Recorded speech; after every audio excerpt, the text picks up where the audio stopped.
Welcome to Bedtime Express, where we journey together into peaceful sleep through the power of storytelling.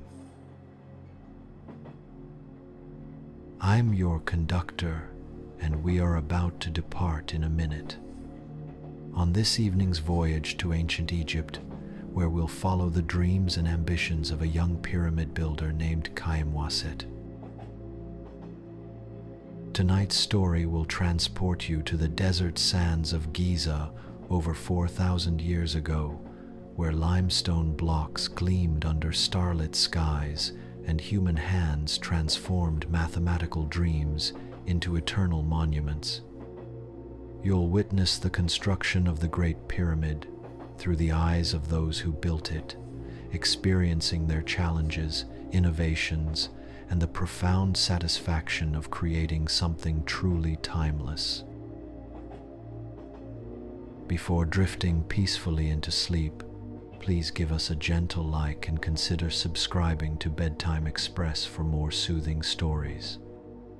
Feel free to share your thoughts in the comments about where you'd like our next bedtime adventure to take you. Now, find your most comfortable position.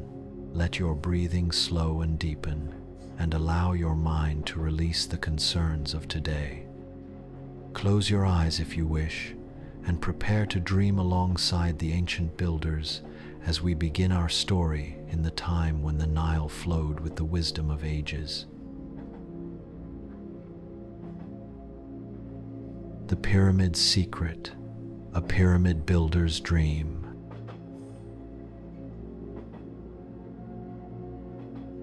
In the time when the Nile flowed with the wisdom of ages, when the sun god Ra painted the desert in shades of gold and amber, there lived a young man named Khaemwaset. His name meant "he who appears in Thebes," though his heart belonged not to the bustling city of his birth, but to the silent, eternal stones that would one day pierce the sky. The morning mist clung to the river's surface like the breath of sleeping gods, and in this sacred hour before dawn, Khaemwaset would often find himself drawn to the water's edge. Here, where the desert met the life-giving flood, he would sit cross-legged on the warm sand and listen to the ancient songs that the current sang as it carried the silt of distant mountains toward the great green sea. The water spoke of permanence and change, of the endless cycle that had sustained Egypt since the first pharaoh united the two lands under his divine rule. Khaemwaset was 17 when the dreams first came to him, arriving like whispers on the desert wind during the deepest hours of night. They carried visions of massive blocks of limestone rising toward the heavens, each stone perfectly fitted to its neighbor with a precision that seemed impossible to achieve with mortal hands. In these dreams, he saw himself walking among countless workers, his own hands stained with the sacred dust of ages, his mind calculating angles and proportions that seemed to flow from some divine mathematical source hidden in the very fabric of creation itself. The dreams were so vivid that upon waking, Khaemwaset could still feel the weight of the stones, still sense the rhythm of the work gangs as they hauled massive blocks up, spiraling ramps that seemed to ascend toward the realm of the gods. He could smell the limestone dust mixed with sweat and determination, could hear the ancient work songs that synchronized the movements of hundreds of men into a single, purposeful symphony. Most remarkably, he could feel the presence of something greater than human ambition, a cosmic order that transformed mere construction into an act of creation that echoed the work of the gods themselves. The morning after his first vision, Khaemwaset rose before the first light touched the eastern horizon and walked slowly to the banks of the Nile. The river moved with its ancient, unhurried rhythm, carrying the life-giving silt that made Egypt the jewel of the known world, the gift of the gods to a favored people. As he watched the dark water flow past, catching the first golden reflections of Ra's chariot as it began its daily journey across the heavens, he began to understand something profound about the nature of permanence and change. Rivers and pyramids, he realized, shared something essential. Both were monuments to persistence, to the gradual accumulation of countless small actions that, over vast spans of time, created something magnificent and enduring. The realization came to him like a gift from Thoth, the god of wisdom and measurement. Just as the river carved its channel through rock by the patient work of countless drops of water over unimaginable eons, so too might human hands, guided by divine inspiration and mathematical precision, raise monuments that would endure long after the kingdoms that built them had been forgotten. The key was not to attempt everything at once, but to understand that great works were built stone by stone, calculation by calculation, dream by dream, until the impossible became inevitable. His father, Amenhotep, was a scribe in the court of Pharaoh Khufu, a man whose life had been dedicated to the careful preservation and transmission of knowledge.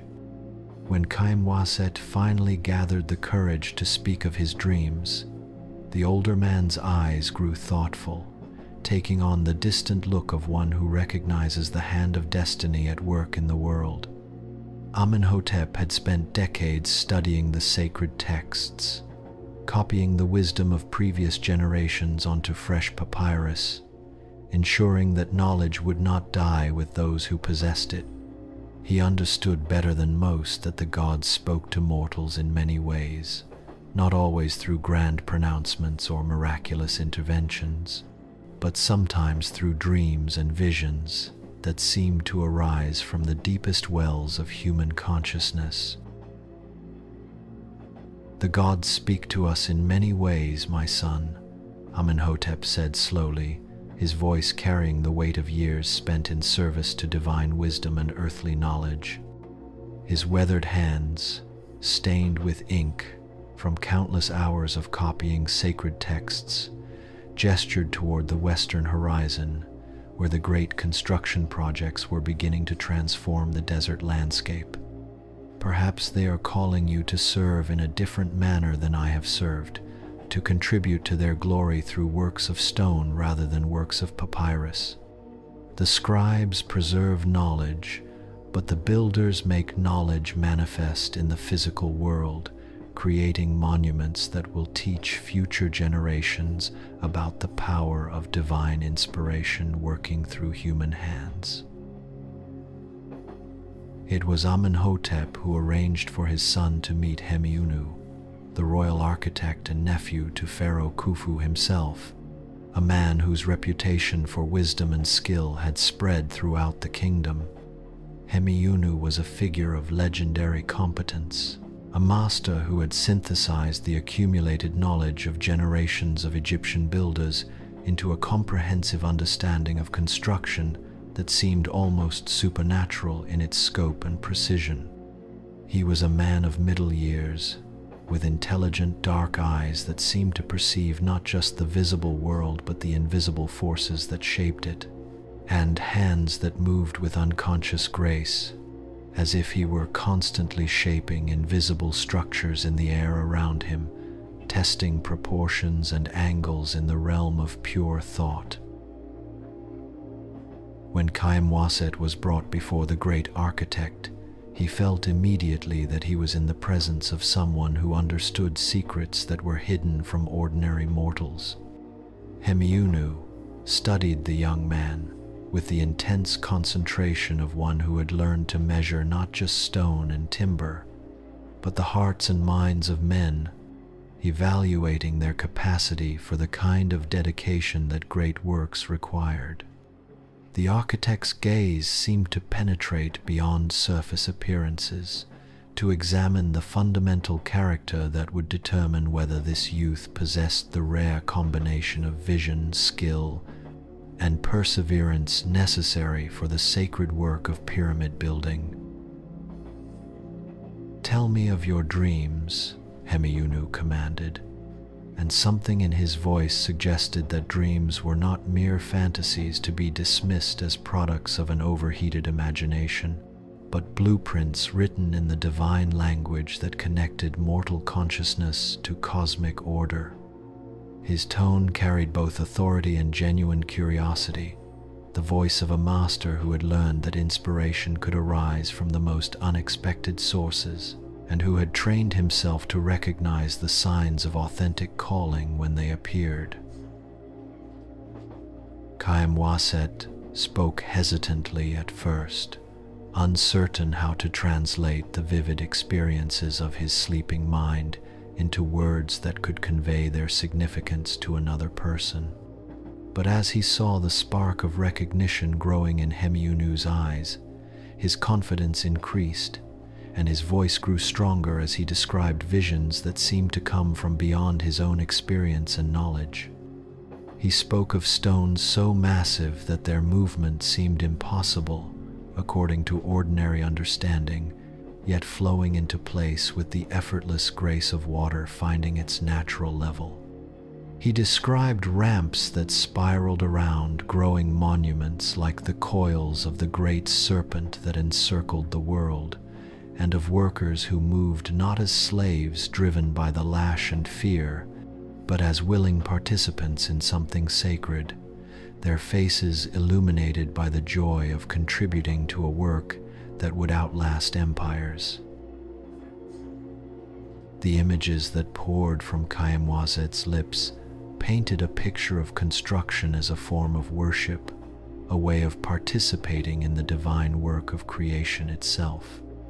He described the sound of copper tools ringing against limestone in rhythms that seemed to echo the heartbeat of the earth, the sight of massive blocks being positioned with mathematical precision that approached the perfection of celestial mechanics, and the profound satisfaction that came from seeing abstract calculations transformed into enduring physical reality.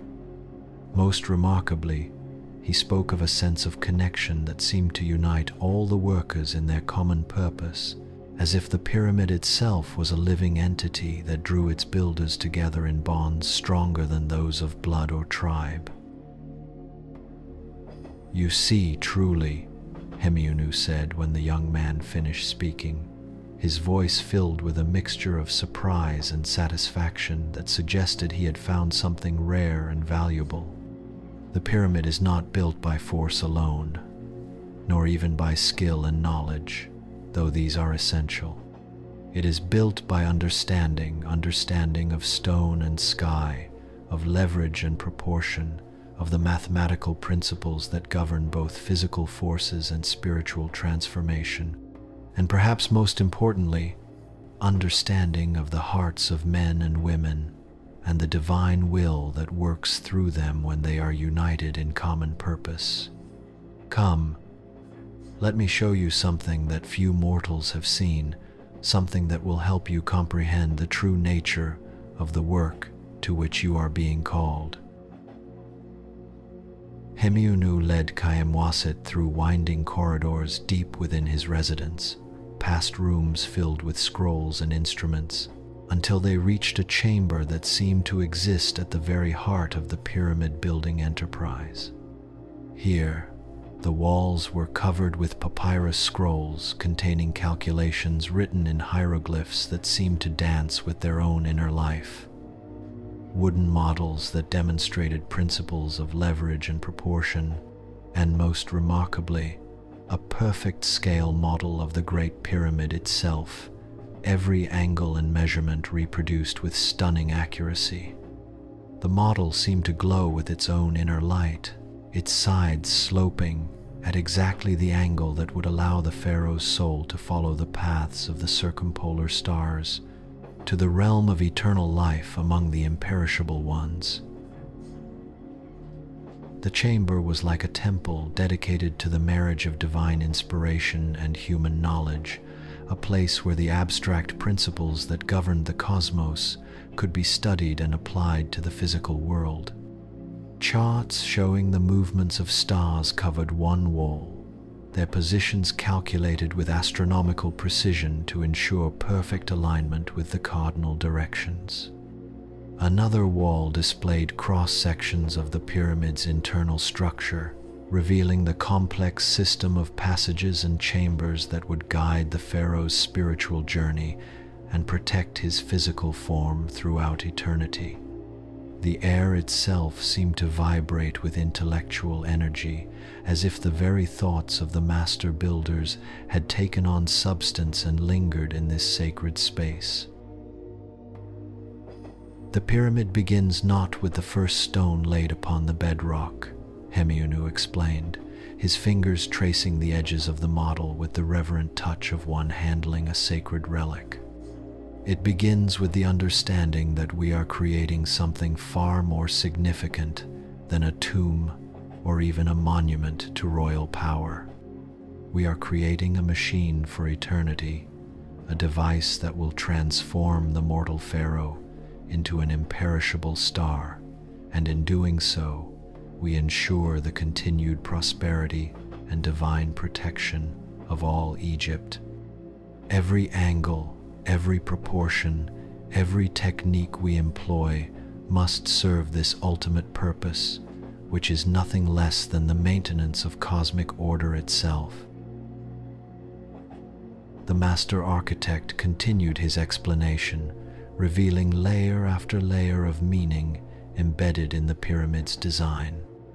The gods have given us mathematics not as a tool for counting grain or measuring fields, though these are worthy applications, but as the fundamental language with which we can speak directly to the cosmos itself.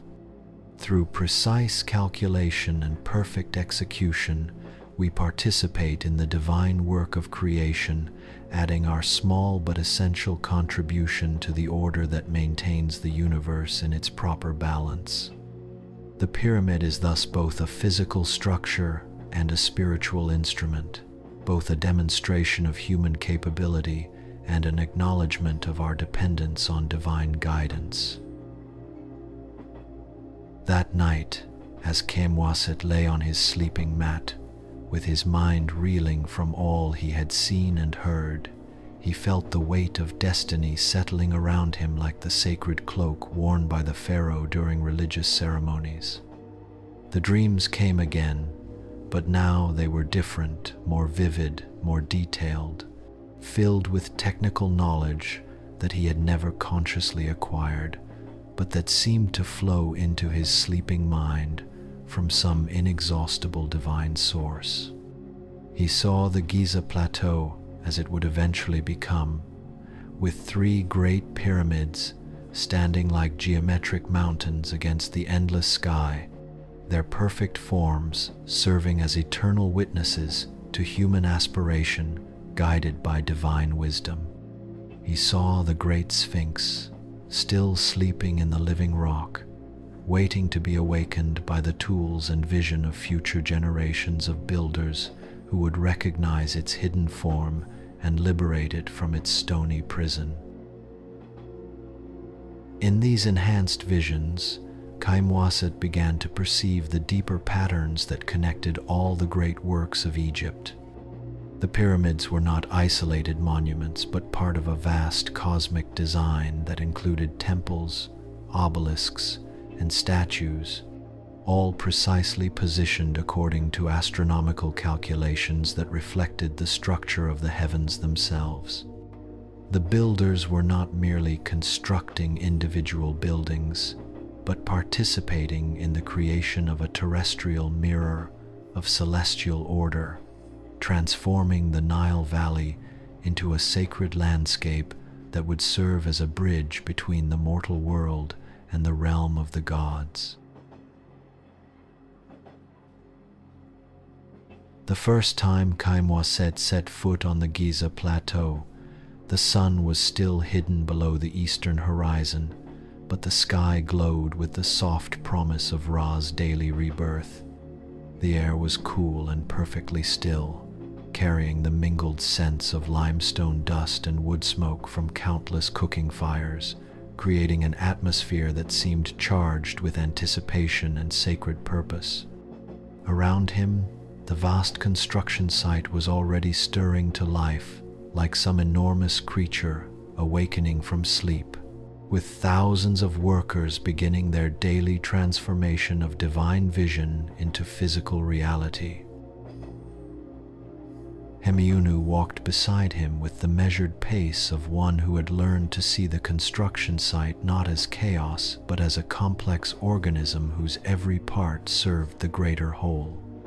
The master architect's presence seemed to calm the swirling activity around them, as if his understanding of the project's ultimate purpose created an island of clarity in the midst of apparent confusion.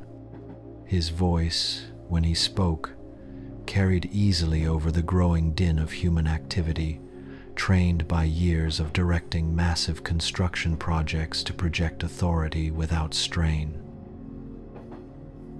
"Look there," the master architect said, gesturing toward a series of long, perfectly straight lines carved into the living bedrock with a precision that seemed to defy the limitations of human tools and perception. "Those channels will guide the placement of the first course of stones, establishing the fundamental orientation that will determine every aspect of the pyramid's construction. Everything, every single block that will be placed during the next 20 years of work, depends absolutely on the accuracy of those lines. They represent the translation of cosmic order into terrestrial form, the first physical manifestation of calculations that began with observations of the stars themselves." Khaemwaset knelt reverently and ran his fingers along one of the channels, feeling the precise cuts made by copper tools, guided by hands that possessed not just skill but deep understanding of the principles they were implementing. The line was so perfectly straight that it seemed to have been drawn by the finger of Thoth himself, the ibis-headed god of wisdom and measurement who assisted in the judgment of souls and the maintenance of cosmic balance. The surface of the cut stone was smooth as glass, polished by repeated measurement and adjustment until it achieved a perfection that bordered on the supernatural. Running his palm along the channel, Khaemwaset could feel that it varied from true by no more than the width of a hair, a tolerance so fine that it suggested the direct intervention of divine guidance in human craftsmanship.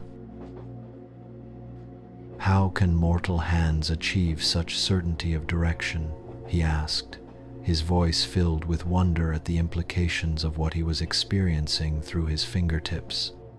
The precision seemed to transcend ordinary human capability, suggesting methods of measurement and calculation that approached the realm of magic. "We use the stars," Hemiunu replied, his voice carrying a reverence that made clear he was sharing sacred knowledge, passed down through generations of master builders who had learned to read the divine will written in the movements of celestial bodies. "The pyramid must be aligned with absolute precision to the cardinal directions so that the pharaoh's soul can follow the established paths of the circumpolar stars, those that never set, that wheel around the celestial pole in eternal cycles to reach the realm of the imperishable ones, where he will take his place among the gods themselves. We observe the rising and setting of specific stars over many nights, taking multiple measurements with instruments of the greatest precision, calculating true north through mathematical methods that allow us to eliminate the small errors that would otherwise accumulate into significant deviations from perfection." The master architect explained the painstaking process by which the pyramid's orientation was determined, revealing a level of astronomical knowledge that rivaled that of the temple priests, whose primary responsibility was the maintenance of the calendar and the prediction of celestial events. Teams of observer scribes would spend entire seasons recording the precise moments when certain stars crossed the meridian, measuring angles with instruments crafted by the finest metalworkers in the kingdom. The observations would be repeated night after night, season after season, until patterns emerged that allowed the calculation of true celestial directions with an accuracy that would not be surpassed by other civilizations for thousands of years. As they walked deeper into the construction site, Khaemwaset began to comprehend the almost unimaginable scale of the undertaking that surrounded them on all sides. The completed pyramid would contain over 2 million stone blocks, ranging in weight from the relatively modest 2-ton blocks used in the upper courses to the massive 15-ton giants that formed the pyramid's foundation and internal structure. The logistics of quarrying such quantities of stone, transporting them across the desert, and positioning them with mathematical precision seemed to push the boundaries of what was possible even for a civilization as advanced and well-organized as Egypt. Yet everywhere he looked, the work proceeded with purposeful efficiency that spoke of careful planning and flawless execution. Teams of quarrymen worked the local limestone deposits with systematic precision, their copper tools ringing against stone in rhythms that had become the heartbeat of the plateau. They would cut narrow channels around each intended block, following natural fracture lines in the rock that revealed themselves to experienced eyes, then use wooden wedges soaked with water to split the stone along predetermined planes. The swelling of the wet wood provided tremendous splitting force, enough to separate blocks weighing many tons with surgical precision, leaving surfaces so smooth that they required minimal additional shaping. The quarrying process was itself a demonstration of the builder's deep understanding of stone as a living material with its own internal structure and natural tendencies. Master quarrymen like Seneb could read the grain of limestone like a scribe reading hieroglyphs, identifying the stress patterns and weak points that would allow massive blocks to be extracted with minimum waste and maximum efficiency. They knew from experience gained over decades of work how different types of limestone would respond to their tools, which stones were suitable for precise work like casing blocks, and which could be used for the pyramid's internal structure, where absolute perfection was less critical.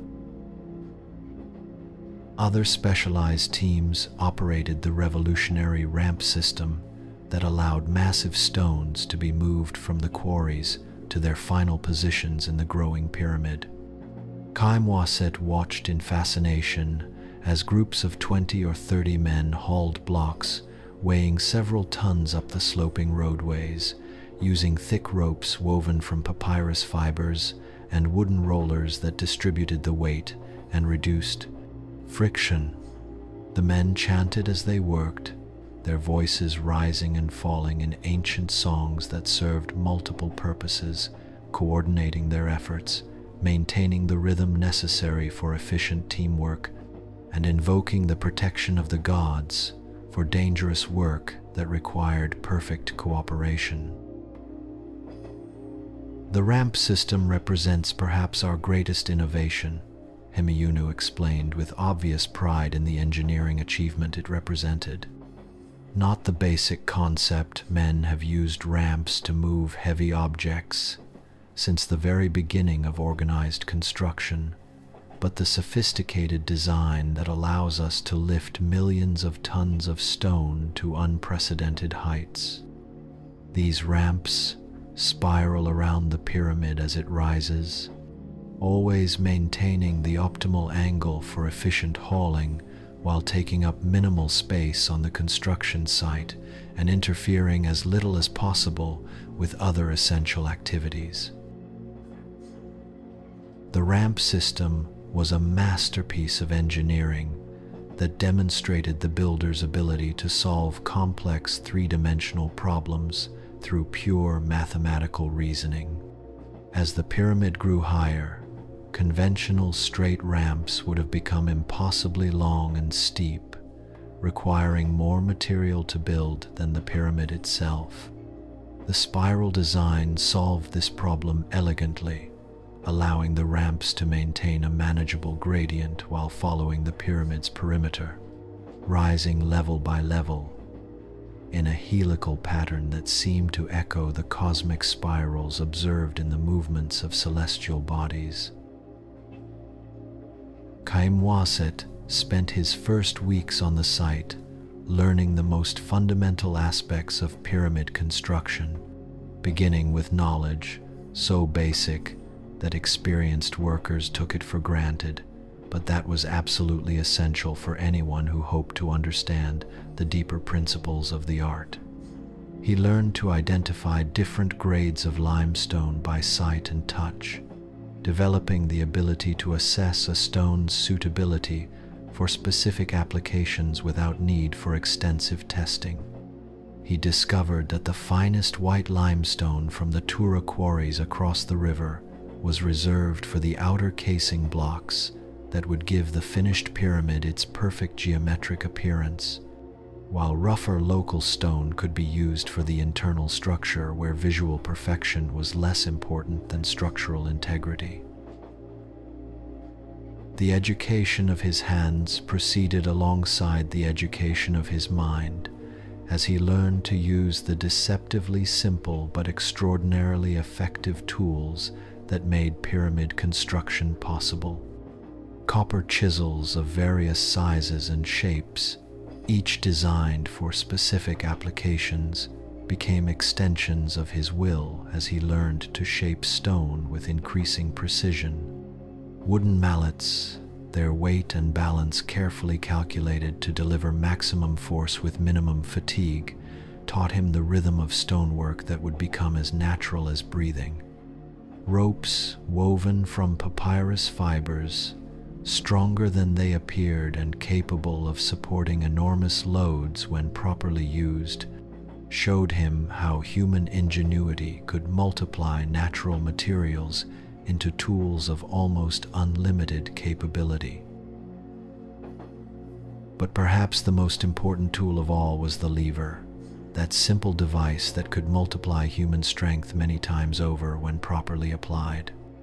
Under the patient instruction of experienced workers, Khaemwaset learned to position fulcrums and apply force with maximum efficiency, discovering that even the most massive stones could be moved and positioned by teams of men using nothing more than wooden beams and careful calculation.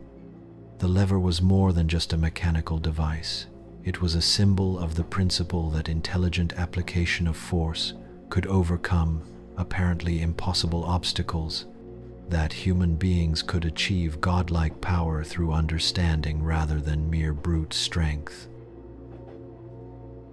But perhaps most importantly, during these early weeks, he learned about the people who made pyramid construction possible, discovering that the greatest monument of human achievement was built not by slaves or conscripted labor, but by skilled craftsmen and willing workers who understood that they were participating in something unprecedented in human history. The workers came from villages throughout Egypt during the annual flood season, when their fields lay underwater and agricultural work was impossible, drawn by the promise of steady food, comfortable lodging, and fair payment for honest labor. They brought their families and established temporary communities around the construction site, creating a bustling town that rivaled Memphis itself in size, complexity, and cultural richness. Among these remarkable individuals was Seneb, the master quarryman whose weathered hands possessed an almost supernatural ability to assess the quality and potential of stone with nothing more than a careful touch. He had worked on pyramid construction for over 30 years, beginning as a young apprentice on one of Pharaoh Sneferu's experimental pyramids at Dashur, where the early builders had learned through trial and error the principles that now guided their work at Giza. His experience represented an irreplaceable repository of practical knowledge that could never be fully captured in written form, but had to be passed directly from master to student through years of patient instruction and shared labor. Each pyramid teaches you something new, Seneb told Khaemwaset one evening as they shared bread and beer around a fire that cast dancing shadows on the limestone walls of the workers' quarters. His voice carried the wisdom of decades spent learning to work with stone as a partner rather than merely as raw material to be conquered through force. The stone speaks differently in each location, depending on how it was formed over the vast ages before human hands ever touched it. You must learn to listen to its voice, to understand its nature and work with its natural characteristics rather than against them. Only then can you achieve the precision and beauty that the gods demand in their sacred monuments. There was also Nebet, one of the few women working directly on the construction itself, who supervised the teams responsible for preparing the specialized mortar that would bind the massive stones together. The mortar was far more crucial to the pyramid's success than casual observers might assume. It had to be strong enough to support enormous weights, without cracking or shifting, yet fluid enough during application to allow for the precise positioning of blocks that weighed several tons each. Nebet's mortar had achieved legendary status among the workers for its consistency, durability, and perfect working characteristics under all weather conditions. The secret, she confided to Khaemwaset during one of their conversations about the technical aspects of construction, lies not simply in the proportions of lime, sand, and gypsum, though these must be calculated with mathematical precision, but in understanding the proper timing for each stage of the process. The mortar must be mixed fresh each morning when the air is still cool and the limestone dust has not yet been heated by Ra's chariot, then applied before the intense heat of midday causes it to set prematurely and lose its binding properties. Successful construction requires not just knowledge of materials and techniques, but the wisdom to work in harmony with the natural rhythms that govern all earthly processes. Another crucial figure in Khaemwaset's education was Khaemwaset, an older architect who had worked under Hemiunu for many years and who possessed the rare combination of theoretical knowledge and practical experience that made him an ideal teacher for aspiring builders. He took the young man under his protection, recognizing in him the spark of genuine understanding that distinguished true architects from mere technicians. Under his patient guidance, Khaemwaset learned that architecture was far more than the simple application of established techniques to solve construction problems. Architecture, Khaemwaset explained during one of their long walks around the construction site, is fundamentally the art of making the impossible seem not just possible, but inevitable. When people look at the finished pyramid centuries from now, they should feel that it could not possibly exist in any other form, that its proportions and positioning represent the only possible solution to the challenge of creating an eternal monument worthy of divine Pharaoh.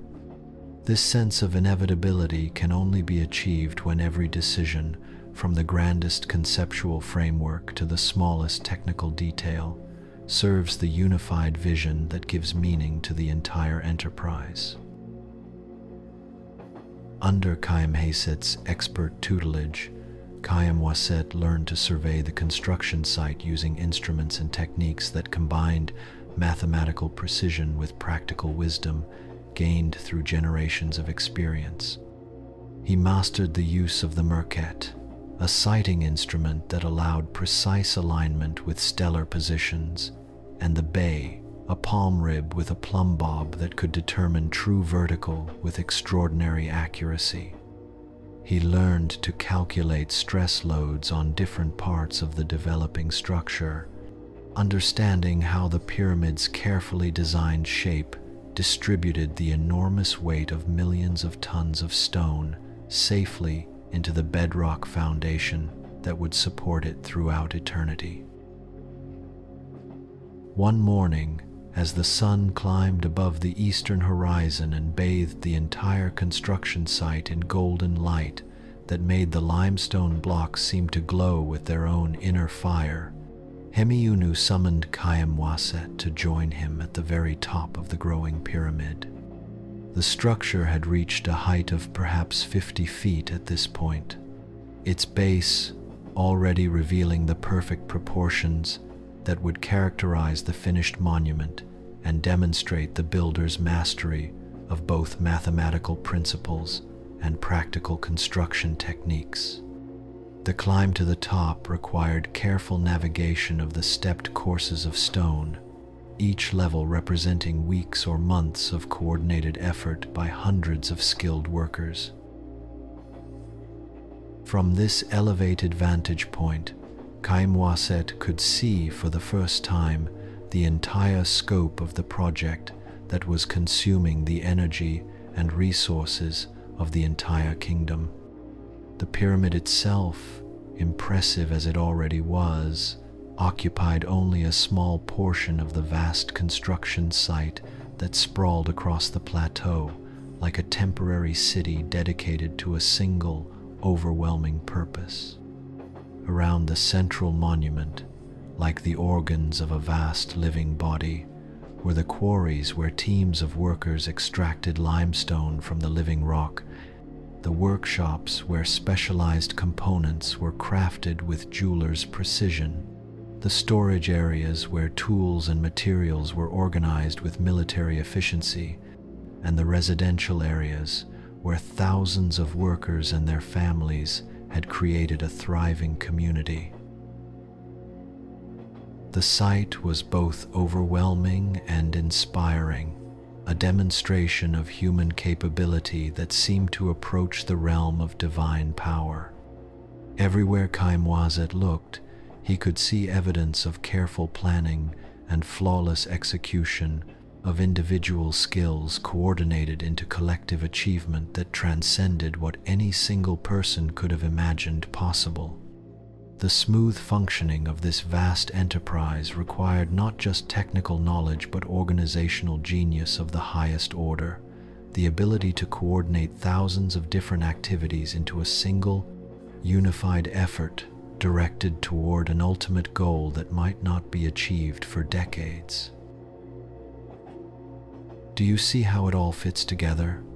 Hemiunu asked, his voice carrying the satisfaction of a master who had successfully transmitted crucial understanding to a worthy student. The pyramid is not merely a single building, impressive though it will be when completed, but the heart of an entire system that demonstrates the power of human organization guided by divine wisdom. Every component depends on every other component in relationships so complex that no single mind could hold all the connections simultaneously. The quarrymen depend on the transporters, who depend on the stonemasons, who depend on the surveyors, who depend on the architects, who depend ultimately on the vision of the pharaoh himself, who serves as the earthly representative of cosmic order.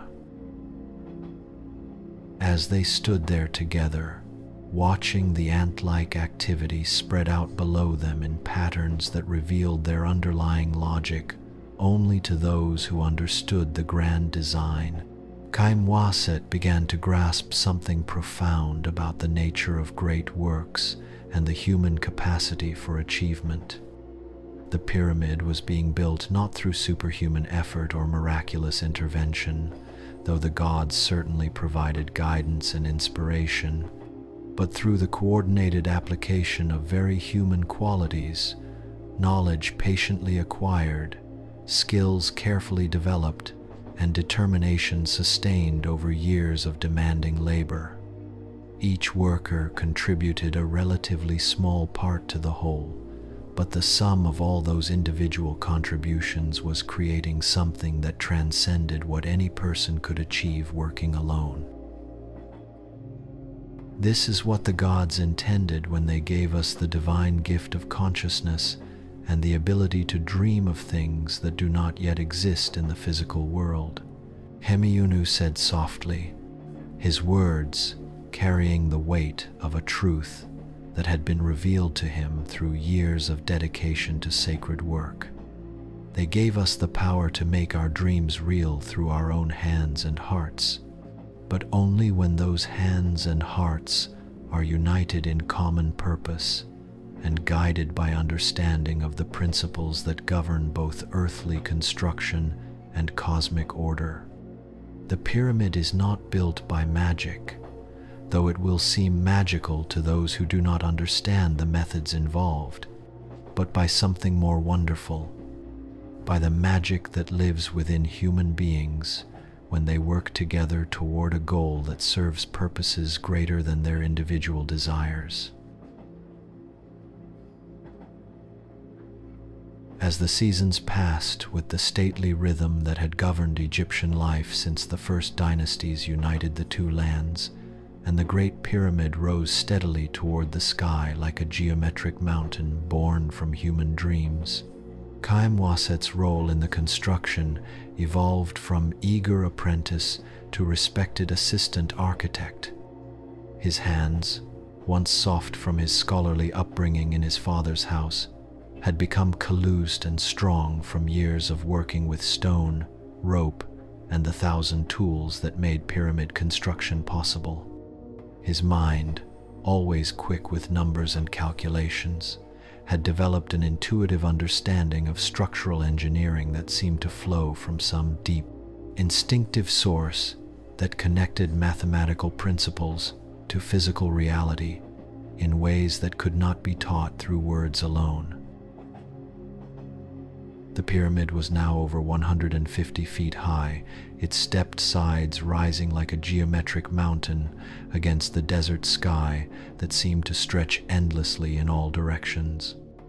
Each morning, Khaemwaset would climb the spiraling ramp system that wound around the growing structure like the coils of a great serpent, checking on the progress of different work crews and solving the countless small problems that arose in such a complex undertaking.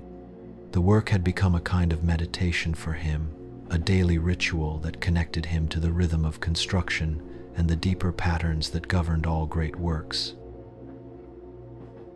On one particular morning, as the season of Peret began and the Nile slowly receded to reveal the rich, dark soil that would soon be planted with barley and wheat, Khaemwaset encountered a problem that would test everything he had learned during his years of apprenticeship. A massive granite block, intended for the king's chamber deep within the pyramid's heart, had developed a hairline crack during its long transport from the quarries at Aswan, hundreds of miles to the south. The discovery threatened to delay construction by months and called into question the integrity of one of the pyramid's most critical structural elements. The block weighed nearly 15 tons and represented months of specialized labor by the most skilled stoneworkers in the kingdom. It had traveled over 500 miles down the Nile on a specially constructed barge, guided by experienced pilots who knew every current and sandbar of the great river. This particular block was one of 9 massive granite pieces that would form the ceiling of the chamber where Pharaoh Khufu would spend eternity, and replacing it would require ordering a new block from Aswan, with all the delays and expenses that such a process would entail. The crack itself was barely visible to casual inspection, but Seneb's experienced eye had detected the flaw immediately when the block was being unloaded from the transport barge. Hemiunu summoned his most senior assistants to examine the damaged stone and determine the best course of action for dealing with this potentially catastrophic setback. The gathered architects and engineers formed a circle around the massive block, their weathered faces grave as they contemplated the implications of the defect. The crack extends perhaps a third of the way through the block's thickness, the master architect said, running his sensitive fingers along the hairline fracture with the careful touch of a physician examining a patient. In the dry air of the completed tomb, it might remain stable for centuries, supporting the enormous weight of the stones above it without further deterioration.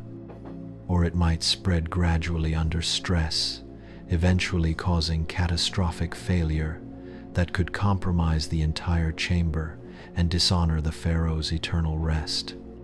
We cannot take such a risk with something so fundamental to the pyramid's sacred purpose. The discussion that followed revealed the complexity of the decision facing the builders and the weight of responsibility that rested on their shoulders. Several possible solutions were proposed, each with its own advantages and drawbacks that had to be carefully weighed against the project's ultimate goals.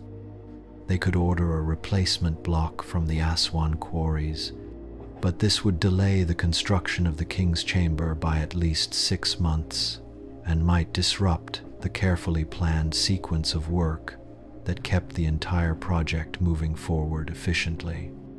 They could substitute a different piece of granite already on the construction site, but none of the available blocks had exactly the right dimensions, and modifying them would require weeks of additional stonework. They could redesign the chamber structure to work around the problem, but this would require approval from Pharaoh Khufu himself and might compromise the spiritual effectiveness of the burial arrangements. As the senior architects debated these alternatives with increasing urgency, Khaemwaset found himself studying the cracked block with growing intensity, walking slowly around its massive bulk and examining it from every possible angle. He ran his hands over its surface repeatedly, feeling for variations in texture and temperature that might reveal the internal structure of the stone and the nature of the flaw that threatened to compromise its usefulness. Gradually, as he continued his examination, an idea began to form in his mind, not a conventional solution based on established precedent, but an innovative approach that would transform the apparent problem into an opportunity to demonstrate the builder's ingenuity and mastery of their craft. "What if we stop thinking of the crack as a problem to be avoided?" he said suddenly, his voice cutting through the increasingly heated discussion among his senior colleagues, and instead treat it as an opportunity to be embraced. What if the flaw in the stone is actually showing us a better way to accomplish our goals? The other architects turned toward him with expressions that ranged from curiosity to skepticism, unsure whether this young assistant had discovered a genuine solution or was simply offering desperate speculation born of inexperience. Hemiunu's face remained carefully neutral, but his eyes showed the sharp attention of a master evaluating a student's understanding of fundamental principles. "Explain your thinking," the master architect said, his voice carrying neither encouragement nor disapproval, but simply the expectation that any proposal would be judged strictly on its technical merits. Khaemwaset took a deep breath, knowing that his reputation as an architect and his future role in the pyramid project might depend on his ability to articulate clearly the solution that was taking shape in his mind. "The crack follows a natural weakness in the stone's internal structure," he began, his voice gaining confidence as he developed his argument. "Rather than fighting against this natural characteristic, we could work with it. What if we use copper tools and controlled techniques to extend the crack in a carefully planned way, splitting the block along that natural line of weakness? We would then have two smaller blocks that could be fitted together with absolute precision, and the joint between them could be reinforced using techniques that would actually make the reassembled block stronger than the original stone." He outlined his proposal in increasing detail, revealing depths of technical knowledge that surprised even those who had worked most closely with him during his apprenticeship. The cracked block could be carefully split into two pieces along the line of natural weakness, their adjoining surfaces polished to perfect smoothness using progressively finer abrasives, and then rejoined using a combination of precisely fitted joints and copper dowels that would distribute stress across the entire interface. The copper dowels, cast in specially prepared molds, would be inserted into perfectly aligned holes, drilled with techniques that ensured absolute precision in placement and fit. The result would not only be stronger than the original block, but would demonstrate the builder's ability to overcome any obstacle through the intelligent application of skill and knowledge. The other architects listened with growing interest as Khaemwaset outlined his plan, recognizing in his proposal the kind of innovative thinking that had always characterized the greatest achievements in pyramid construction. The approach was ingenious in its simplicity, turning a potential disaster into an opportunity to showcase the builder's mastery of advanced techniques that had never been attempted on such a scale. But the proposal was also risky. If the splitting process went wrong, or the reassembly failed to achieve the necessary precision, they would lose the granite block entirely and face an even more serious delay in the project's completion. "The principle underlying your proposal is sound," Hemiunu said after a long moment of consideration, his words carrying the weight of decades spent evaluating innovative solutions to unprecedented challenges. "The technical execution you describe is theoretically possible, though it will require extraordinary precision and perfect coordination between multiple specialized teams. But most importantly, it will require someone to take complete responsibility for overseeing every aspect of the work and accepting the consequences if the experiment fails. Are you prepared to stake your reputation and your future on the success of this untested technique?"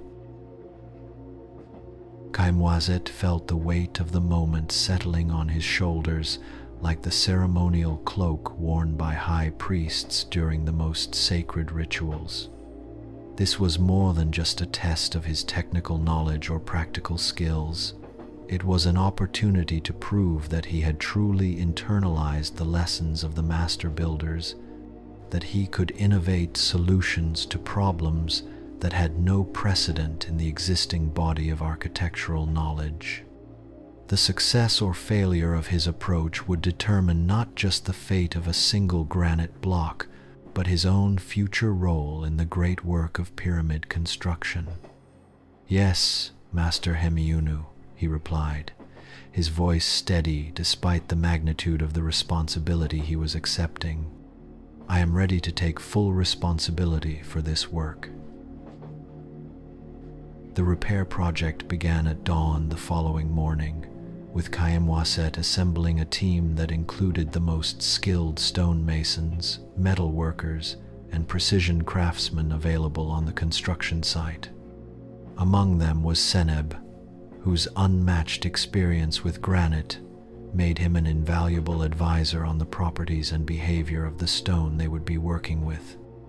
Also joining the team were specialists in copper casting who would create the reinforcing dowels, and master masons whose understanding of stone joinery had been refined through years of working on the pyramid's most demanding precision tasks.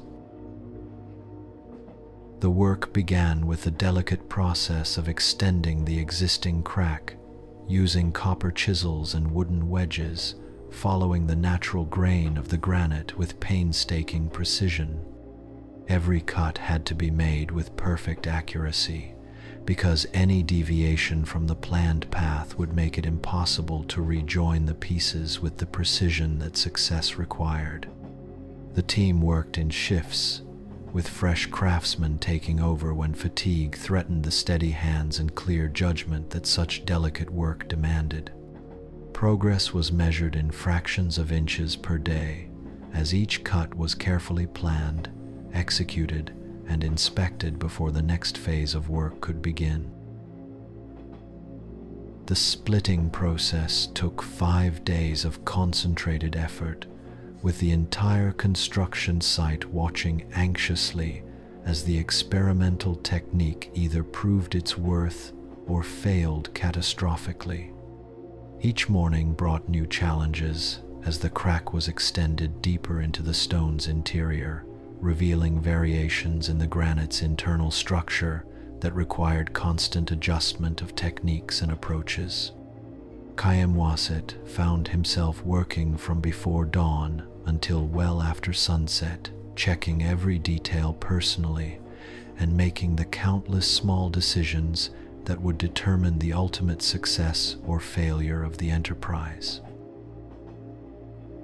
On the afternoon of the 5th day, with the sun beginning its descent toward the western horizon where the souls of the dead were said to journey into the underworld, Seneb made the final cut that would complete the separation of the 2 pieces of granite. The block split along the predetermined line with a sharp crack that echoed across the construction site like thunder, causing workers throughout the area to pause in their tasks and look toward the source of the sound. For a moment that seemed to stretch into eternity, no one moved, afraid to examine the results too closely and discover whether their careful work had succeeded or failed. Then Khaemwaset stepped forward with the measured pace of one whose entire future depended on what he was about to discover, and began his methodical inspection of the newly created surfaces. The cut surfaces were extraordinarily smooth, revealing the granite's internal structure in cross-section like the pages of an opened scroll. Only the slightest irregularities marred their perfection, minor variations that could be easily polished away to create the flawless fit that the reassembly process required. The split had followed the planned path with remarkable accuracy, creating 2 pieces that would fit together like components of a precision-made puzzle designed by master craftsmen working at the absolute peak of their abilities. The next phase of the work involved creating the copper dowels that would reinforce the joint and ensure that the reassembled block could support the enormous loads it would bear in the completed pyramid. Khaemwaset's calculations indicated that 6 dowels, each the thickness of a man's thumb and extending deep into both halves of the split block, would be sufficient to distribute the structural loads and prevent any possibility of failure under stress. The dowels had to be cast with perfect precision, their dimensions calculated to provide maximum strength while allowing for the thermal expansion and contraction that would occur as the pyramid's internal temperature varied with the seasons. Creating the holes for the dowels required techniques that pushed the boundaries of what was possible with the tools available to Egyptian craftsmen.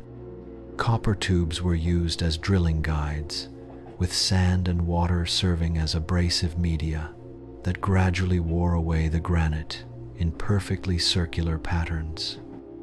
The process was slow and demanding, requiring constant attention to ensure that the holes in both halves of the block aligned with absolute precision.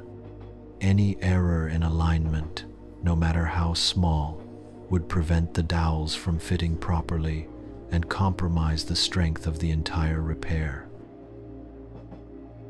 As the work progressed through its various phases, other challenges arose that required creative solutions and demonstrated the complexity of high-precision stonework.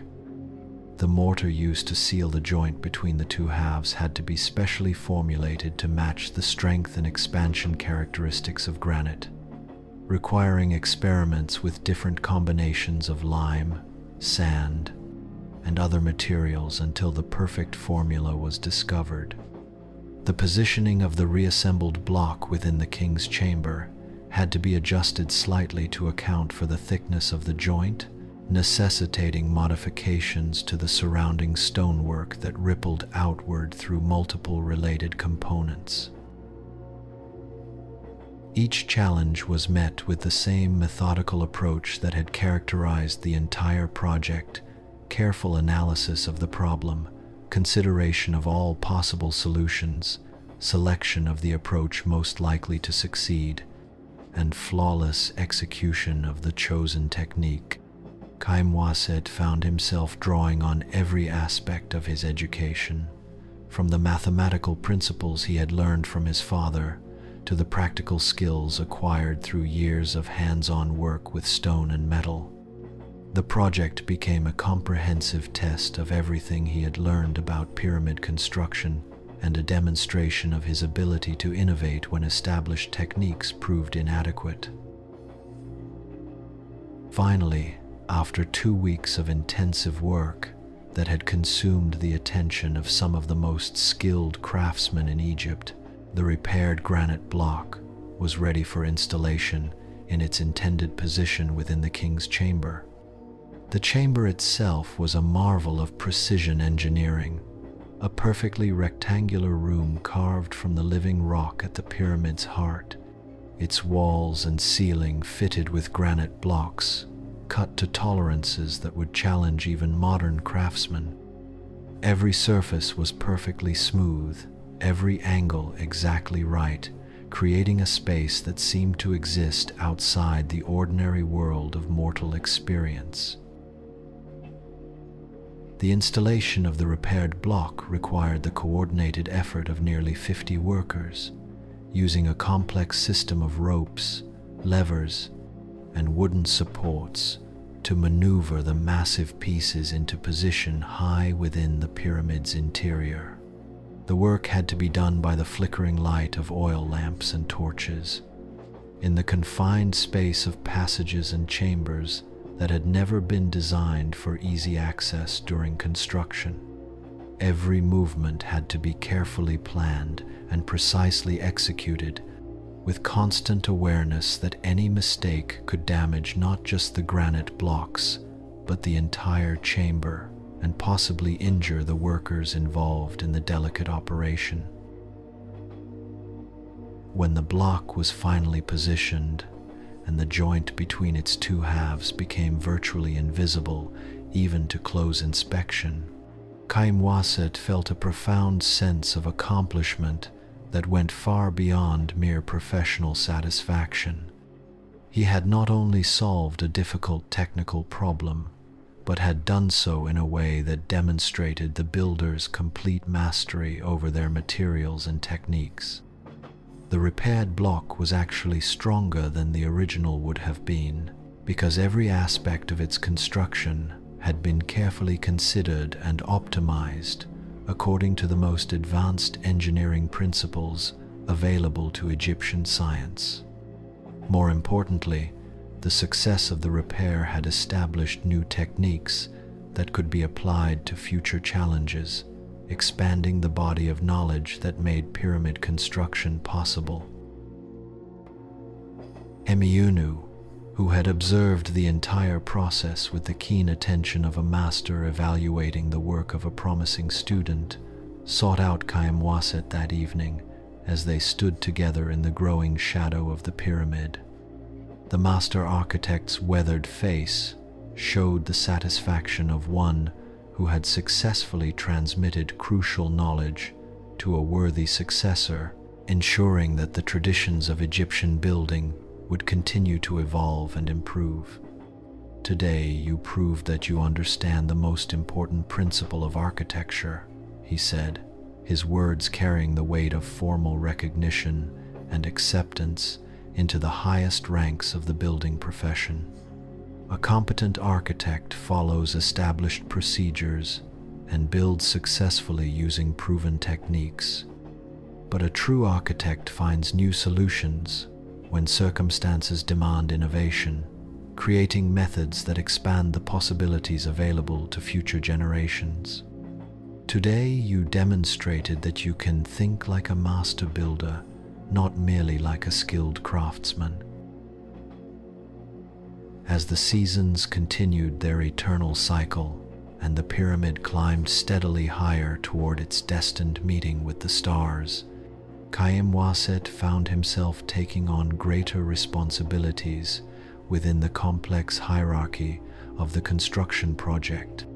He was put in charge of coordinating the work of multiple specialized crews, ensuring that the various components of the construction proceeded in proper sequence and that problems were identified and resolved before they could disrupt the carefully planned flow of work. His success with the granite repair had earned him recognition as someone capable of handling the most challenging technical problems, and he found himself consulted whenever unprecedented difficulties arose. One of his most significant responsibilities involved supervising the installation of the pyramid's internal passages and chambers, marveling at the ingenuity of their design and the precision required for their execution. These spaces within the pyramid were not merely functional necessities but integral parts of a complex spiritual machine designed to facilitate the pharaoh's journey to the afterlife and ensure his successful transformation into an imperishable star. Every passage, every chamber, every architectural detail had been carefully planned to serve both practical purposes related to construction and burial, and symbolic purposes related to the religious beliefs that gave meaning to the entire enterprise. The Grand Gallery, in particular, fascinated Khaemwaset with its unprecedented architectural sophistication and the multiple purposes it served within the pyramid's overall design. This extraordinary corridor, rising at a steep angle toward the heart of the pyramid like a processional way designed for gods rather than mortals, was unlike anything that had been built in any previous monument. Its walls rose in a series of overlapping courses, each one projecting slightly inward from the one below, creating a corbelled ceiling that was both structurally sound and visually magnificent. The precision required to build such a complex space, with its multiple angles and intersecting geometries, pushed the capabilities of Egyptian stonework to their absolute limits. The gallery serves multiple purposes within the pyramid's design, Hemiunu explained as they walked through the passage together, their footsteps echoing off the polished granite walls in patterns that seemed to resonate with hidden musical harmonies. Obviously, it provides access to the king's chamber for the funeral procession and the installation of the burial equipment that will serve the pharaoh throughout eternity. But it also serves as a sophisticated counterweight system that will help seal the pyramid permanently after the burial is complete. Those slots you see cut into the side walls will hold massive granite blocks that can be released at the proper moment to slide down and block the ascending passage forever, ensuring that no tomb robber can ever reach the pharaoh's eternal resting place. As Khaemwaset studied the gallery's complex design, examining the precise angles and measuring the relationships between its various components, he began to appreciate the layers of meaning that had been built into every aspect of the pyramid's construction. The monument was far more than just a tomb, impressive though it would be in that simple function. It was a sophisticated machine designed to protect the pharaoh's physical body throughout eternity while facilitating his spiritual journey to the realm of the gods. Every passage, every chamber, every architectural detail had been carefully planned and precisely executed to serve this ultimate purpose, which was nothing less than the maintenance of cosmic order itself through the successful deification of the divine pharaoh. The mathematical principles underlying the pyramid's design revealed themselves as studies in perfection that connected earthly construction to celestial mechanics. The angles of the passages aligned with specific stars and constellations that would guide the pharaoh's soul on its journey to the afterlife. The proportions of the chambers reflected sacred ratios that appeared throughout nature and demonstrated the builder's understanding of the underlying mathematical order that governed all creation. Even the dimensions of individual stones had been calculated to contribute to harmonic relationships that transformed the entire structure into a kind of three-dimensional musical composition built from limestone and granite instead of sound and rhythm. One evening, as Khaemwaset sat beside a small fire outside his dwelling, sketching preliminary designs for a smaller pyramid he hoped someday to build for a provincial governor or wealthy noble, he was approached by a young apprentice named Kheti. The boy was perhaps 14 years old, with bright, eager eyes and an expression of intense curiosity that reminded Khaemwaset powerfully of his own youth and his first encounters with the mysteries of pyramid construction. The resemblance was so strong that for a moment he felt as though he were looking backward through time at his own younger self, filled with questions and dreams that seemed too grand to ever be fulfilled. "Master Khaemwaset," the boy said hesitantly, his voice carrying the mixture of respect and nervous energy that characterized all young apprentices when addressing their seniors. "Could you teach me about the mathematics of pyramid building?" 5. I can perform simple calculations with numbers and understand basic geometric principles, but I don't comprehend how you determine the proper angles and proportions that make a pyramid both structurally sound and spiritually effective. The master masons speak of sacred ratios and divine measurements, but I cannot grasp how mathematical relationships connect to religious purposes. Khaemwaset smiled at the question, recognizing in it the same hunger for understanding that had driven his own education and continued to motivate his work. He gestured for the boy to sit beside him on the sand, settling into the patient, teaching manner that he had learned from his own masters during his years of apprenticeship. "The mathematics are indeed important," he said, his voice taking on the cadence of instruction, "but they are only tools for achieving something far more significant. Before you can master the techniques of calculation, you must understand clearly what you are trying to accomplish through their application. Tell me, young Kheti, what do you believe a pyramid is truly for?" The apprentice considered the question with the seriousness it deserved, his young face reflecting the intensity of thought as he tried to formulate an answer that would satisfy his teacher's expectations. To protect the pharaoh's body from decay and violation, and to help his divine soul reach the realm of the imperishable stars, where he will rule alongside the gods themselves?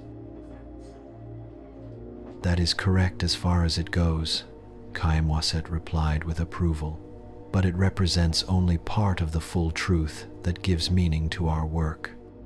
A pyramid is certainly designed to serve those sacred purposes, and every aspect of its construction must contribute to their fulfillment. But a pyramid is also something more.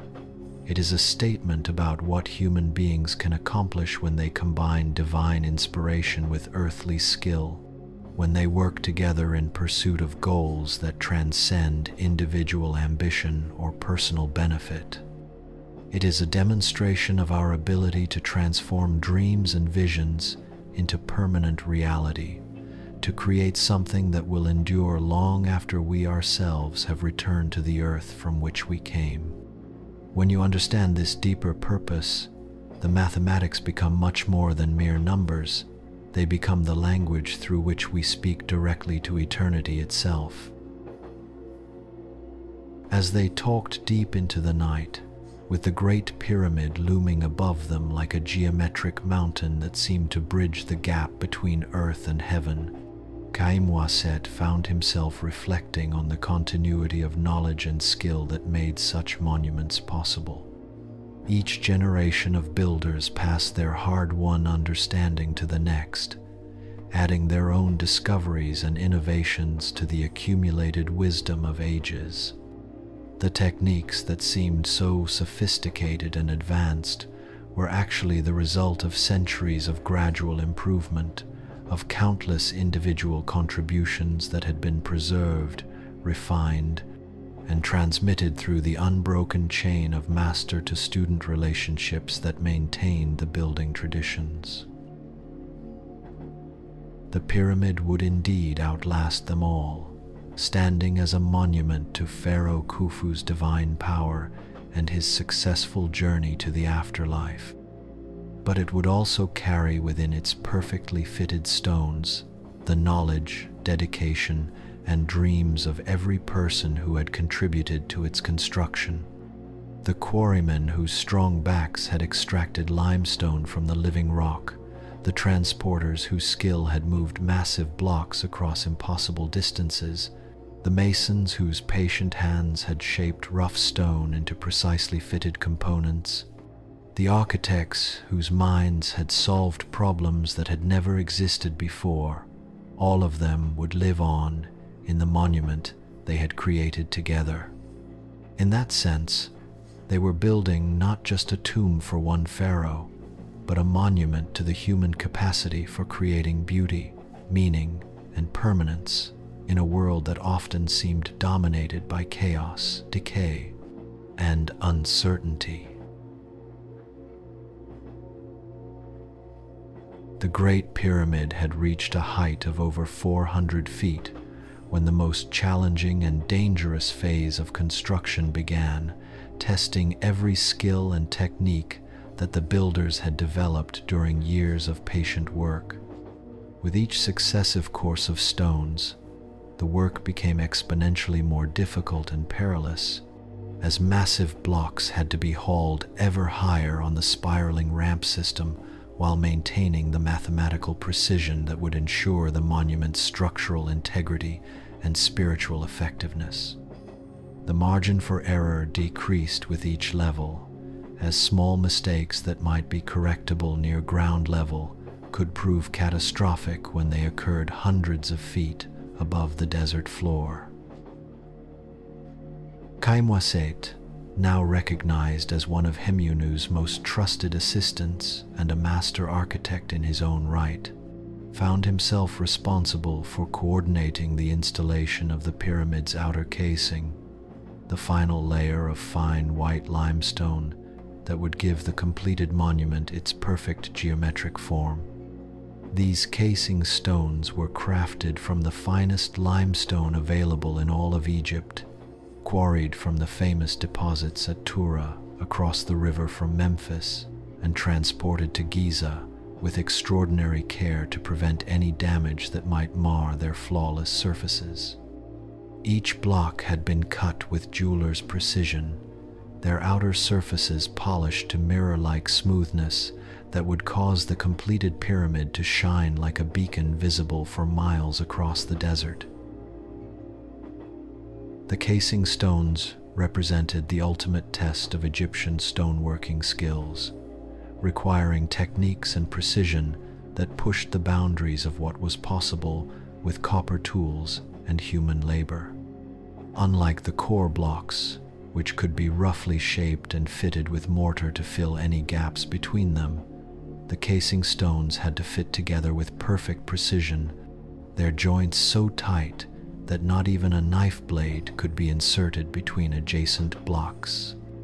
Their outer surfaces would form the pyramid's final profile, visible for all time to anyone who looked upon the monument, and any irregularity, no matter how small, would be a permanent flaw in what was intended to be a perfect geometric form that reflected the mathematical order underlying all creation. Each individual casing stone weighed between 2 and 5 tons, and their installation required techniques that combined the accumulated wisdom of generations of builders with innovations developed specifically for this unprecedented challenge. The stones had to be positioned not just horizontally and vertically with perfect accuracy, but also at the exact angle that would create the pyramid's sloping sides and ensure that all 4 faces would meet at a single point hundreds of feet above the desert floor.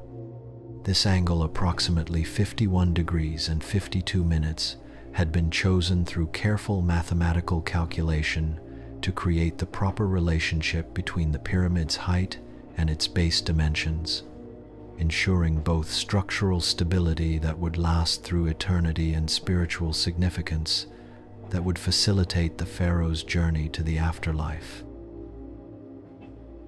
Working on the outer face of the pyramid at such heights was extraordinarily perilous, requiring courage and skill that only the most experienced craftsmen possessed. As the structure rose higher and higher toward its eventual meeting with the stars, the workers found themselves suspended hundreds of feet above the desert floor, secured only by ropes woven from the strongest papyrus fibers and their own hard-won expertise in working at dangerous heights. The desert winds, which could be pleasant and refreshing at ground level, became potentially lethal forces at the pyramid's upper reaches, capable of throwing a worker off balance or making the precise placement of massive stones virtually impossible. Khaemwaset insisted on implementing the highest possible safety standards for this dangerous work, requiring that every worker be secured by multiple independent rope systems and that all work cease completely whenever the desert winds grew too strong for safe operations. He had seen too many skilled craftsmen injured or killed in construction accidents, and he was determined that the pyramid would not be built with the blood and bones of those who created it. A pyramid built with the blood of its creators carries a curse that will eventually destroy it, he told his work crews during their morning briefings, his voice carrying absolute conviction born from deep understanding of the spiritual principles involved. But a pyramid built with care, wisdom, and respect for the lives of those who create it becomes a blessing that will endure through all the ages of the world and bring honor to everyone who contributed to its construction. The installation of each individual casing stone was a complex operation that required perfect timing, flawless coordination, and the seamless integration of multiple specialized teams working in harmony.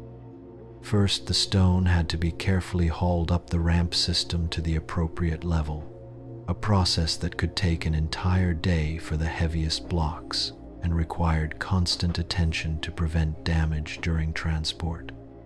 Then it had to be moved across the working surface of the pyramid to its intended final position, navigating around other construction activities and avoiding damage to previously installed stones. Finally, it was lowered into place, using an intricate combination of levers, ropes, and precisely controlled movements. Its position adjusted by fractions of an inch until it achieved perfect alignment with its neighbors and contributed properly to the pyramid's overall geometric form. As the painstaking work progressed level by level, Khaemwaset developed an almost supernatural sensitivity to the pyramid's evolving geometry, an intuitive understanding of three-dimensional relationships that seemed to transcend ordinary human perception.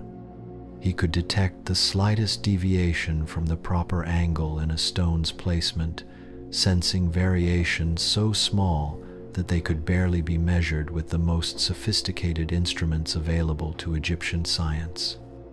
He could identify gaps between stones that were invisible to casual observation, but that would compromise the casing's structural integrity or mar its visual perfection.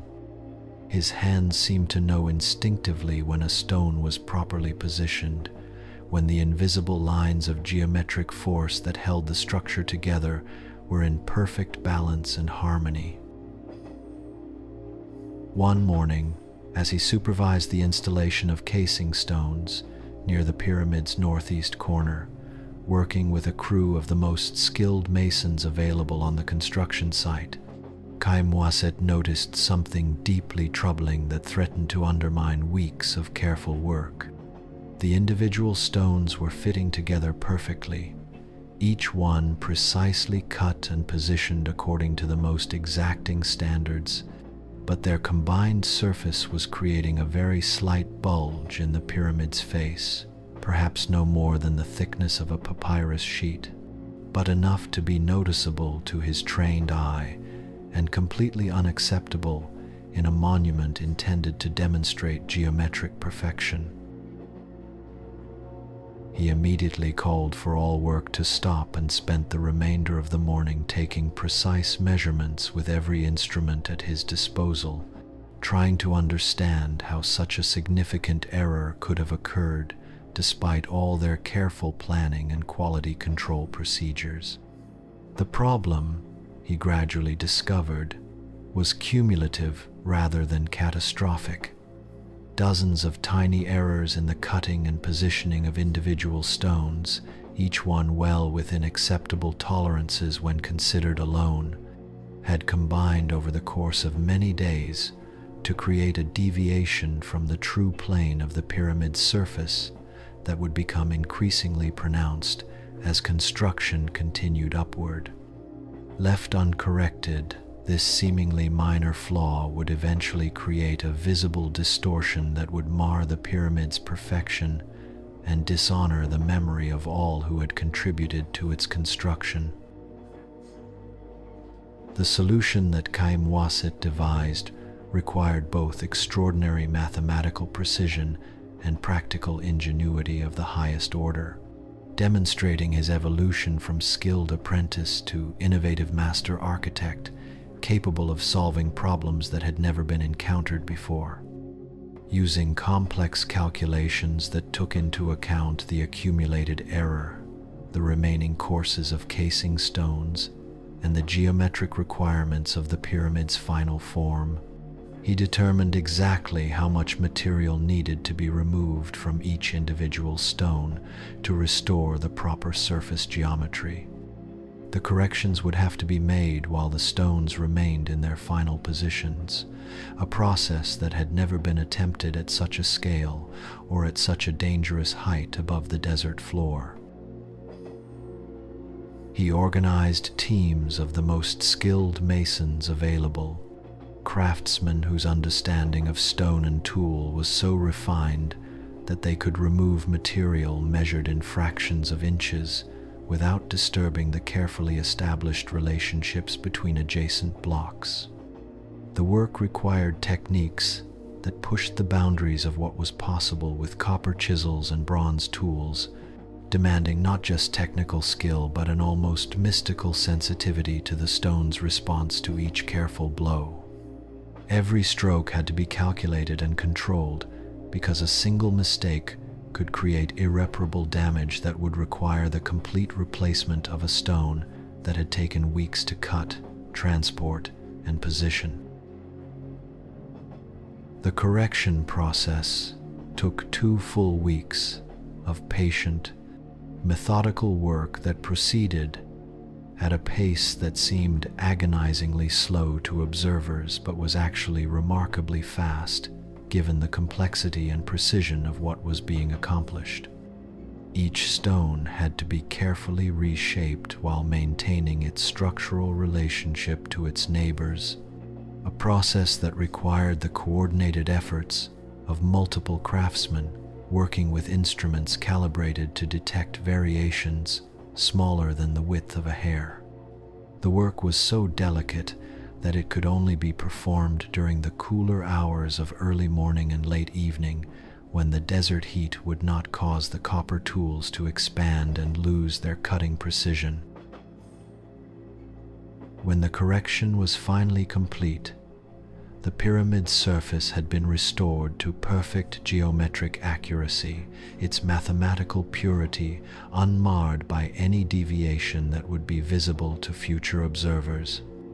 The work had required not just technical expertise, but also innovative problem-solving abilities that transformed a potential disaster into a demonstration of the builder's absolute mastery of their craft. More importantly, the successful resolution of this crisis had established new techniques and quality control procedures that would prevent similar problems from occurring during the remaining phases of construction. Khaemwaset, who had watched the entire correction process with the intense interest of a master evaluating the capabilities of his most promising student, sought out Khaemwaset that evening as the sun descended toward the western horizon in a blaze of colors that painted the pyramid's limestone surfaces in shades of gold and amber. The master architect's weathered face showed both relief at the successful resolution of a serious crisis and admiration for the innovative approach that had made the solution possible. What you accomplished during these past weeks demonstrates the crucial difference between a competent architect and a truly great one, he said, his words carrying the weight of formal recognition and acceptance into the highest ranks of the profession. A competent architect follows established procedures and builds successfully using proven techniques that have been tested by previous generations. A great architect not only masters those traditional methods but also develops new approaches when circumstances require innovation, expanding the body of knowledge available to future builders. Today you proved that you can think and act like a great architect, someone capable of solving problems that have never existed before. As the pyramid approached its final height and the moment when it would pierce the sky with its geometric perfection, the challenges became even more complex and demanding than anything the builders had previously encountered.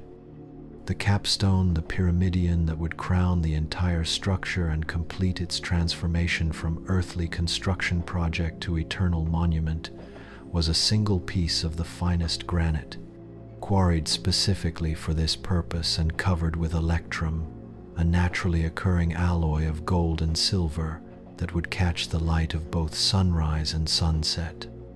This pyramid-shaped stone would serve as the monument's symbolic and literal pinnacle, the point where all the geometric lines of the structure would converge in mathematical perfection. The installation of the capstone required the construction of the most sophisticated lifting mechanism ever devised by human ingenuity, a complex arrangement of ropes, pulleys, counterweights, and mechanical advantage that could raise the massive stone to a height that seemed to challenge the very boundaries between earth and sky. Since the spiral ramp system could not practically be extended to the pyramid's apex without becoming impossibly steep and unstable, The final courses of stone had to be raised using techniques that represented the culmination of centuries of accumulated knowledge about the principles of leverage, mechanical advantage, and structural engineering. Khaemwaset worked for months designing and testing this lifting system, conducting experiments with scale models and consulting with every expert available on the construction site to ensure that no detail was overlooked and no possibility of failure remained unaddressed. The margin for error was virtually non-existent. The slightest miscalculation or equipment failure could send the capstone crashing down the side of the pyramid, destroying years of work and potentially killing the workers involved in the installation process. The system had to work perfectly on its first and only attempt because there would be no opportunity for corrections or modifications once the lifting process began. The capstone itself was a masterpiece of specialized craftsmanship that represented the combined skills of the finest stoneworkers and metalworkers in the kingdom. It weighed nearly 3 tons, despite its relatively small size, and had been crafted with extraordinary care over many months of patient work. Its 4 triangular faces were perfectly smooth and angled to continue the precise lines of the pyramid's sides to their ultimate geometric conclusion at a single point. The electrum covering had been applied by master metalworkers using techniques that ensured it would remain brilliant and unmarred for thousands of years, creating a surface that would reflect the light of Ra's chariot and serve as a beacon visible across vast distances of desert and river valley.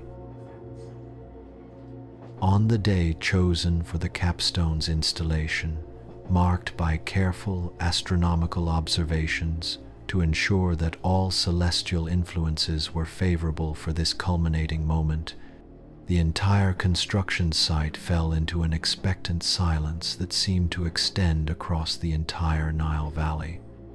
Even the routine work of the various specialized crews was suspended as thousands of workers and their families gathered to witness this historic moment that would mark the completion of the greatest monument ever constructed by human hands. Pharaoh Khufu himself had traveled from Memphis with his entire court to observe the completion of his eternal monument and to participate in the religious ceremonies that would consecrate the pyramid to its sacred purpose. The lifting operation began at dawn, when the air was perfectly still and the desert winds had not yet begun to stir with the heat of Ra's ascending chariot. Khaemwaset personally supervised every aspect of the complex process, checking and rechecking the ropes, the pulleys, the counterweights, and the intricate system of mechanical advantage that would either succeed in lifting the capstone to its destined position or fail catastrophically in full view of the pharaoh and his assembled court. Every component of the lifting system had been tested individually and in combination, but this was the first and only opportunity to prove that the entire mechanism would function as designed under the actual conditions and stresses of the real installation. As the sun climbed higher in the eastern sky, painting the pyramid's limestone surfaces with ever-changing patterns of light and shadow, the capstone began its slow, majestic ascent up the monument's sloping face. The operation required perfect coordination and communication among dozens of specialized teams stationed at different levels of the structure, with signals passed from team to team to ensure that every movement was controlled, deliberate, and precisely executed according to the predetermined plan. The capstone rose steadily but slowly, guided by workers who had trained for months for this single moment and who understood that the success of the entire pyramid project depended on their flawless performance of their individual roles. The most critical phase of the installation came when the capstone finally reached the pyramid's summit and had to be positioned with absolute mathematical precision, its base aligned perfectly with the pyramid's apex, and its faces continuing the exact angles of the structure below.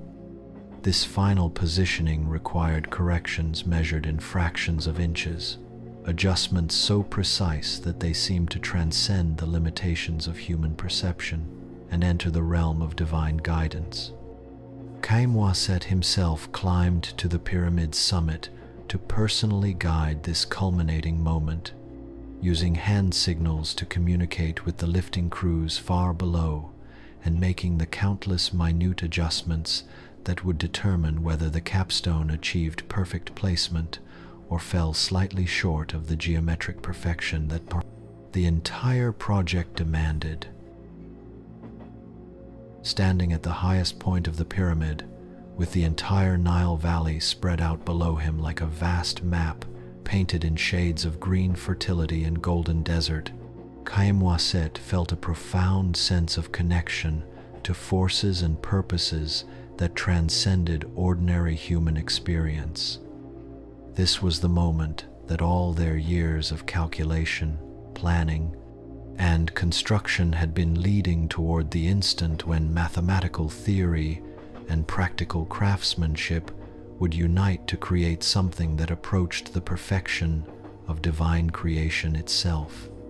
The capstone hung suspended above its final resting place, awaiting only his signal to complete the transformation of human ambition into eternal reality. Using the carefully rehearsed hand signals that would communicate his instructions to the crews positioned at various levels below him, he guided the massive stone through its final approach to perfect alignment. When the capstone finally settled into its destined position with a soft thud that seemed to resonate through the entire structure like the heartbeat of a living being, a tremendous cheer arose from the thousands of workers, officials, and spectators gathered at the pyramid's base.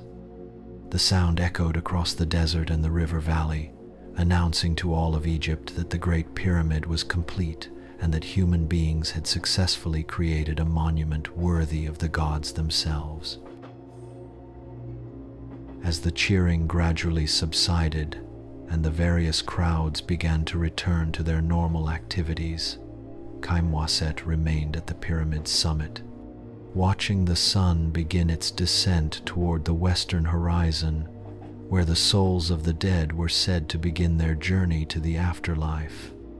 The capstone caught the light and reflected it back in brilliant flashes that could be seen for miles across the desert, fulfilling exactly the symbolic function for which it had been designed. The pyramid had become what its builders had always envisioned, a perfect geometric form that served as a bridge between the earthly realm of mortal experience and the eternal realm of divine perfection. That evening, there was a celebration throughout the workers' village that rivaled the greatest festivals in the kingdom's history, with beer and bread distributed freely to all who had contributed to the monument's construction, musicians playing ancient songs that celebrated the completion of great works, and storytellers recounting the legends of previous builders whose achievements had prepared the way for this ultimate accomplishment. The atmosphere was one of profound satisfaction and justified pride, the recognition that everyone present had participated in something that would be remembered and admired for as long as human civilization endured. But for Khaemwaset, the greatest satisfaction came not from the festivities and public recognition, meaningful though these were, but from the quiet knowledge that he had helped to create something that truly would endure through all the changes and chances of mortal existence. Standing once again at the pyramid's summit in the cooling air of evening, surrounded by the vast silence of the desert night, he felt the profound peace that comes only from the successful completion of a task that has demanded everything one has to give and that has been accomplished according to the highest possible standards of excellence.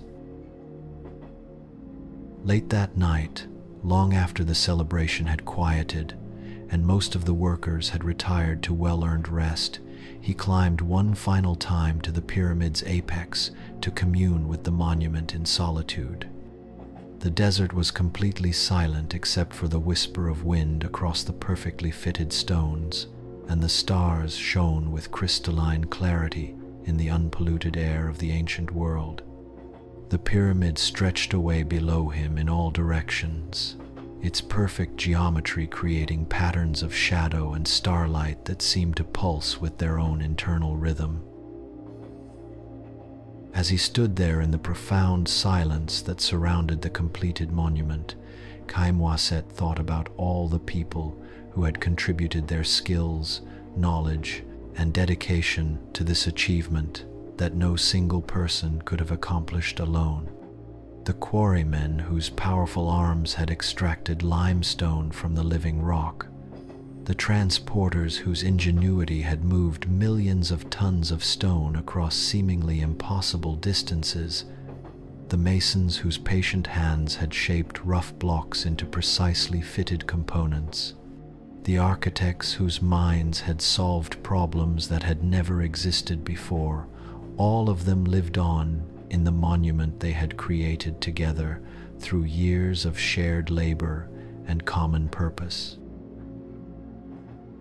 In the distance, illuminated by cooking fires and oil lamps, he could see the lights of other construction projects where the next generation of builders was already at work, applying the knowledge and techniques developed during the Great Pyramid's construction to new challenges and opportunities. The second pyramid, intended for Pharaoh Khafre, was already beginning to rise from the plateau, its foundations laid according to principles that had been refined through the experience of building the first monument. The great work would continue, each generation adding to the legacy of those who had come before, pushing the boundaries of human achievement ever further toward the realm of divine perfection. Years had passed since the completion of the Great Pyramid, and Khaemwaset had evolved from an eager young apprentice into one of Egypt's most respected master builders.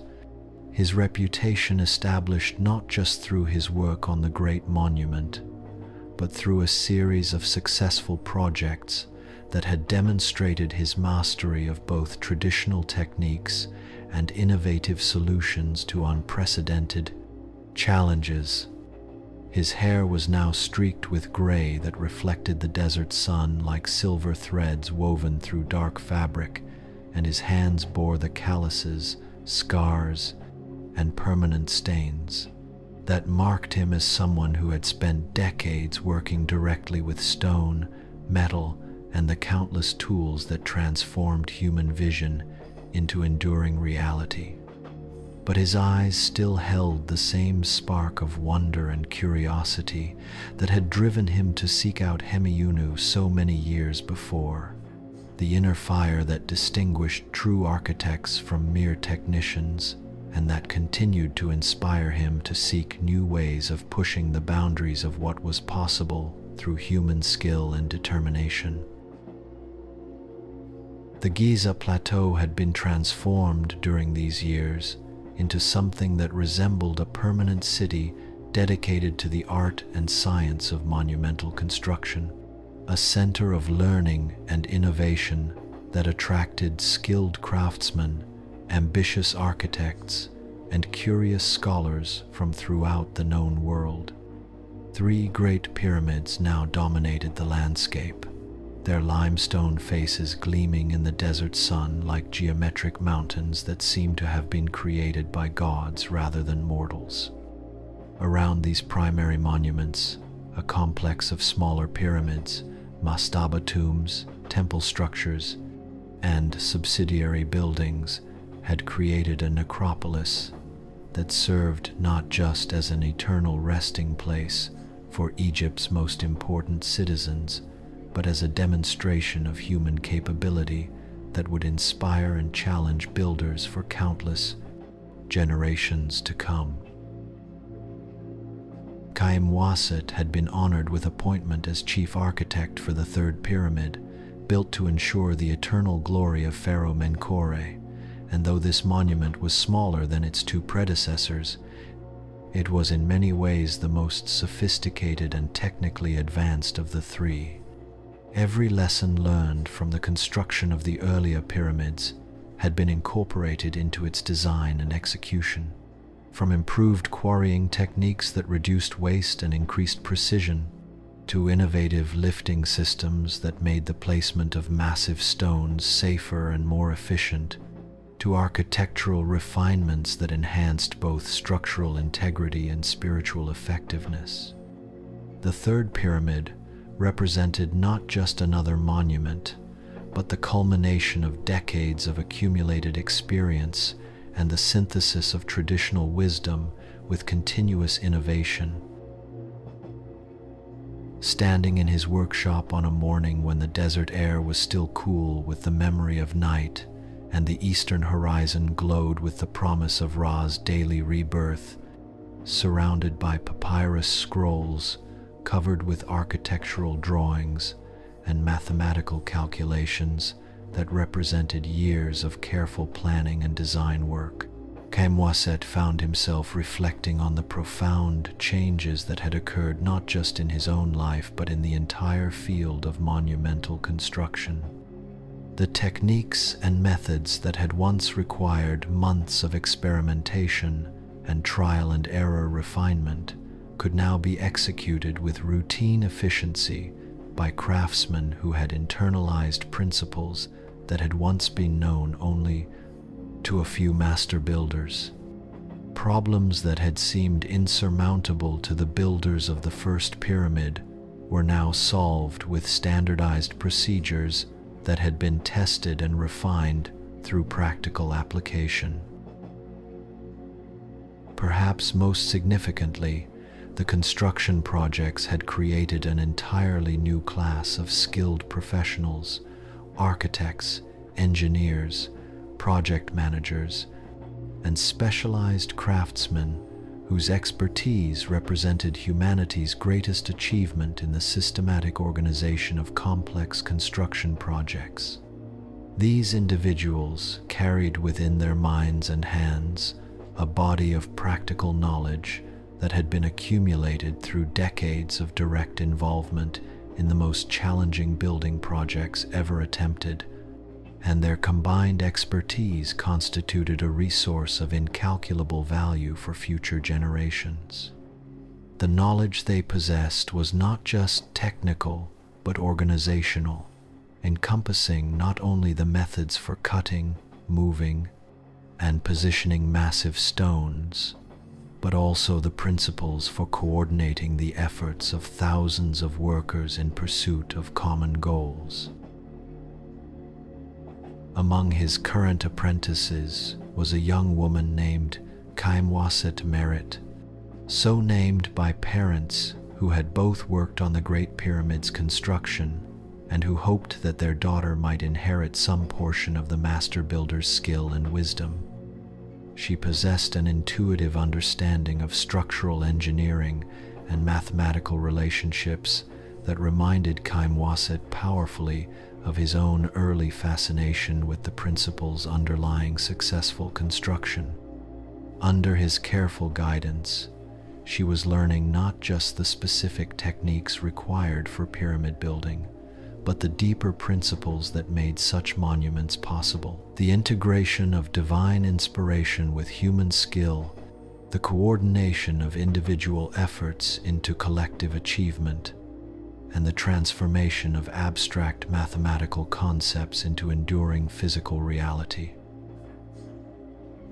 "Master," she said one afternoon, as they stood together examining a complex joint between two massive granite blocks, studying the precision with which the ancient stones had been cut and fitted to create a bond that would endure through eternity.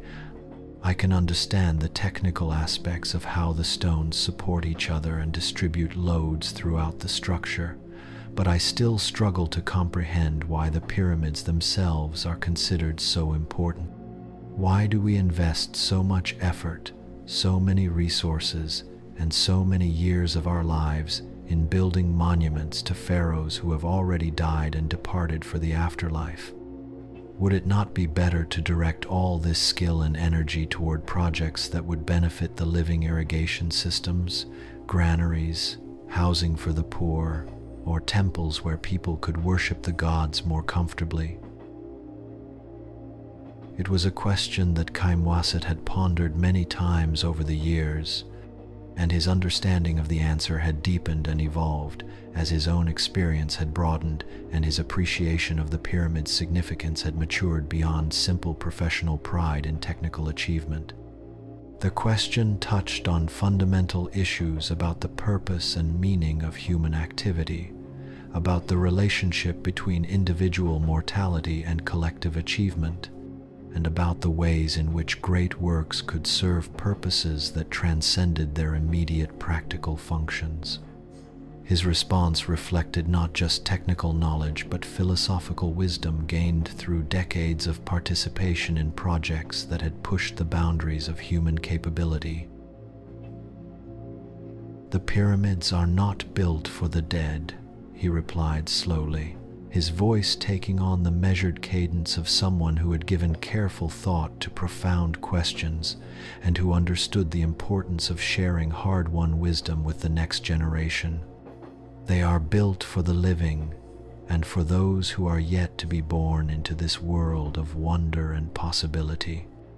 They serve as permanent proof that human beings can conceive and create works that transcend the limitations of individual mortality and the apparent constraints imposed by physical reality. They are statements carved in stone about what we can accomplish when we combine divine inspiration with earthly skill, when we unite individual talents in pursuit of goals that serve purposes greater than personal ambition or immediate material benefit." "More than that," he continued, gesturing toward the Great Pyramid, whose apex caught the afternoon light, like a beacon visible across vast distances.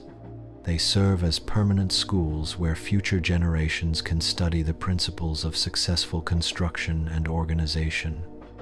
Every technique we have developed, every innovation we have introduced, every lesson we have learned through trial and error, all of these discoveries are preserved in the monuments themselves, waiting to be rediscovered by architects and engineers who will face challenges we cannot even imagine. The pyramids are libraries built of stone rather than papyrus, repositories of knowledge that will survive floods, fires, wars, and the rise and fall of dynasties." He guided her attention to specific aspects of the pyramid's construction that illustrated his points, showing her how innovative solutions to technical problems had been incorporated into the structure where they could be studied and understood by anyone with sufficient knowledge to interpret their significance. The corbelled ceiling of the Grand Gallery, for example, demonstrated principles of structural engineering that could be applied to other construction projects requiring strong, stable roofing over large spaces. The precise alignment with cardinal directions showed how astronomical observations could be used to establish accurate orientations for any building project. The sophisticated ramp systems proved that massive weights could be moved to great heights through intelligent application of mechanical principles rather than brute force alone. "When you look at that monument," he said, his voice filled with the reverence that came from understanding earned through years of intimate involvement with every aspect of its construction, "what do you see?" Khaemwaset Merit studied the Great Pyramid with the intensity of someone who was learning to perceive beyond surface appearances, to recognize the deeper significances that gave meaning to human achievements. Her expression showed the concentration of a developing professional consciousness as she tried to articulate insights that were just beginning to form in her understanding. "I see mathematics made visible in stone," she said slowly, her words reflecting growing comprehension of the profound relationships between abstract principles and physical reality. "I see the accumulated knowledge and skill of thousands of people who work together to create something that no individual could have conceived or accomplished alone. I see proof that human beings can transform dreams and visions into permanent reality, that we need not accept the limitations that the world seems to place upon us." "Exactly," Khaemwaset replied, with the satisfaction of a master who had successfully transmitted crucial understanding to a worthy student, ensuring that essential knowledge would survive and continue to inspire future generations. "And that is why the pyramids will continue to serve their purpose long after the kingdoms that built them have been forgotten by history. They represent something fundamental about human nature: our refusal to accept apparent limitations, our drive to create beauty and meaning even in the face of mortality and uncertainty, and our capacity to achieve the seemingly impossible when we work together with wisdom, skill, and dedication to purposes greater than ourselves." As the sun began its descent toward the western horizon, painting the desert landscape in the warm colors of approaching evening, Khaemwaset found his thoughts turning toward the future and the ways in which the knowledge and techniques developed through pyramid construction would be applied to new challenges and opportunities. The great age of pyramid building was gradually drawing to a close, not because the Egyptians had lost their skill or ambition, but because they had accomplished what they set out to achieve and were ready to direct their energies toward other manifestations of human creativity and divine inspiration. The accumulated expertise would not be wasted but would be channeled into temples, palaces, irrigation systems, and monuments yet to be conceived by future generations of builders and dreamers.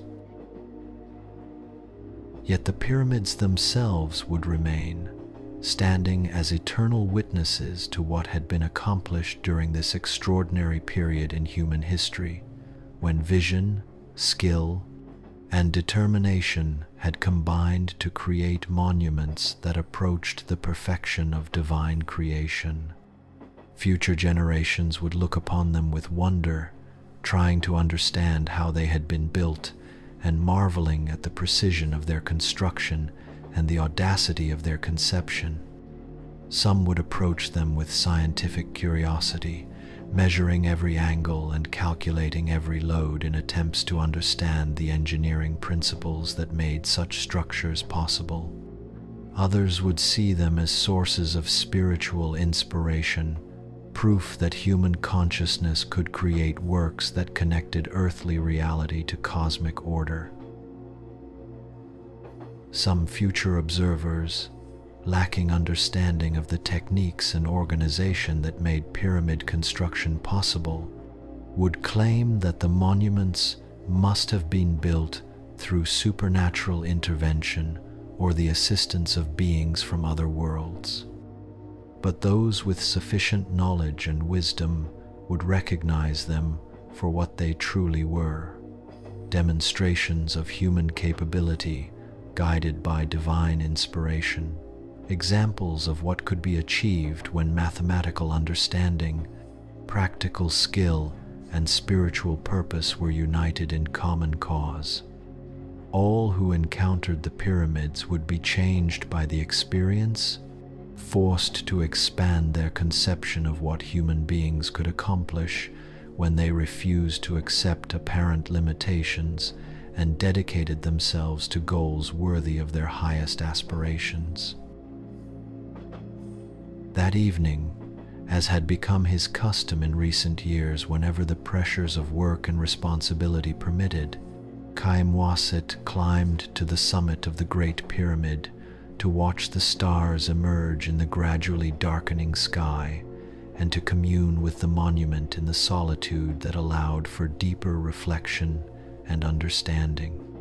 From this extraordinary height, the entire Nile Valley spread out below him like a vast map, painted in shades of green fertility and golden desert, with villages and towns sparkling with the warm light of cooking fires and oil lamps that testified to the millions of people whose lives were sustained by the river's annual blessing.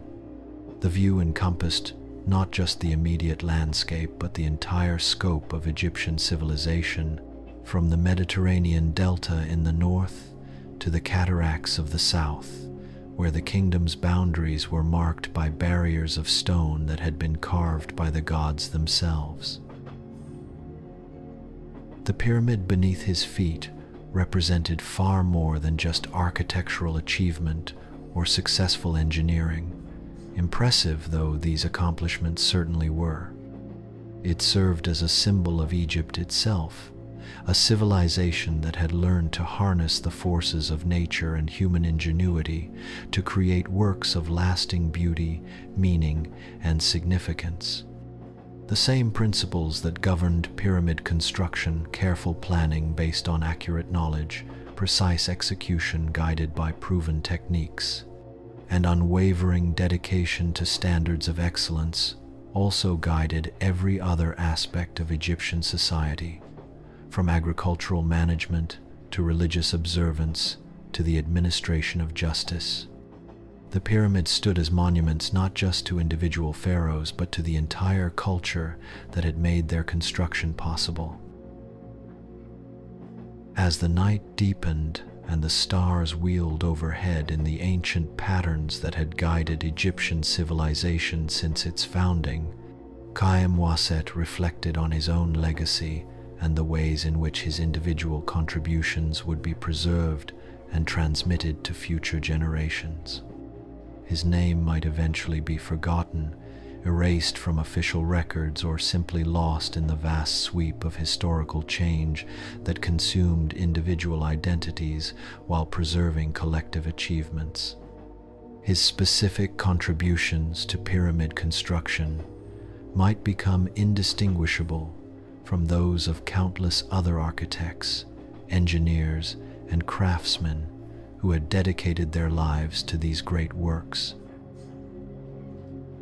But his knowledge would live on in the minds and hands of his apprentices, who would carry forward the techniques he had developed and the principles he had discovered through years of practical experience. 5. His innovations would be preserved in the monuments themselves, where they could be studied and understood by future architects faced with similar challenges. His influence could be seen in every carefully fitted stone, every precise angle, every successful solution to problems that had never existed before the age of pyramid building began. In the most profound sense, he had achieved a form of immortality not through supernatural intervention, but through the enduring impact of dedicated work performed according to the highest possible standards.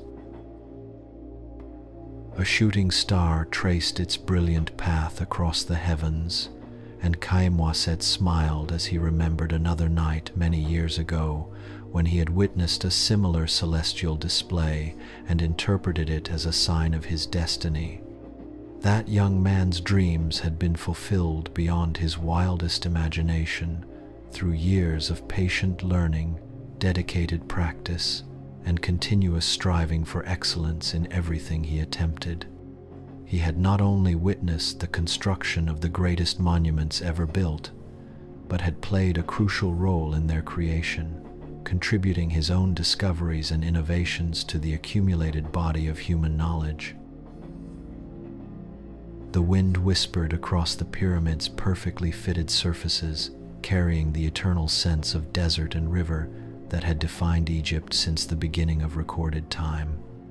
In that gentle breeze, Khaemwaset imagined he could hear the voices of all the builders who had worked on the great monuments, the quarrymen and transporters whose strength had moved mountains of stone, the masons and architects whose skill had transformed raw materials into works of geometric perfection, the planners and visionaries whose imagination had conceived projects that seemed to transcend human capability.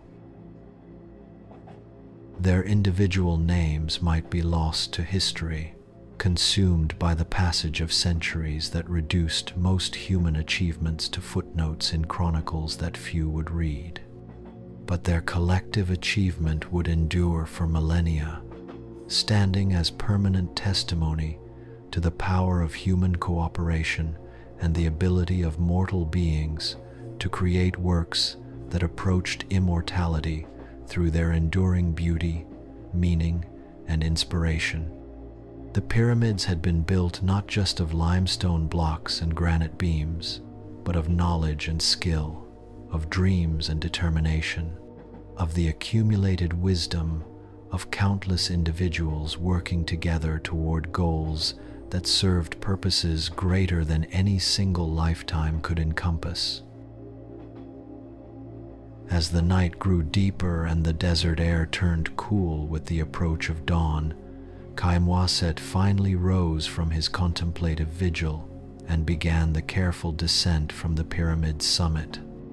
His footsteps echoed in the narrow passages that led from the apex to the base, creating rhythmic sounds that seemed to resonate through the entire structure like the heartbeat of some vast, living entity.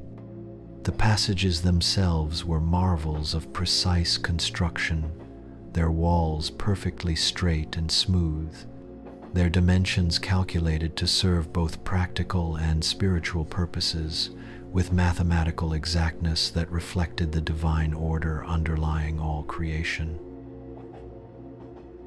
Emerging from the pyramid's interior into the starlit night, he paused to look once more at the monument that had defined his life and shaped his understanding of what human beings could accomplish.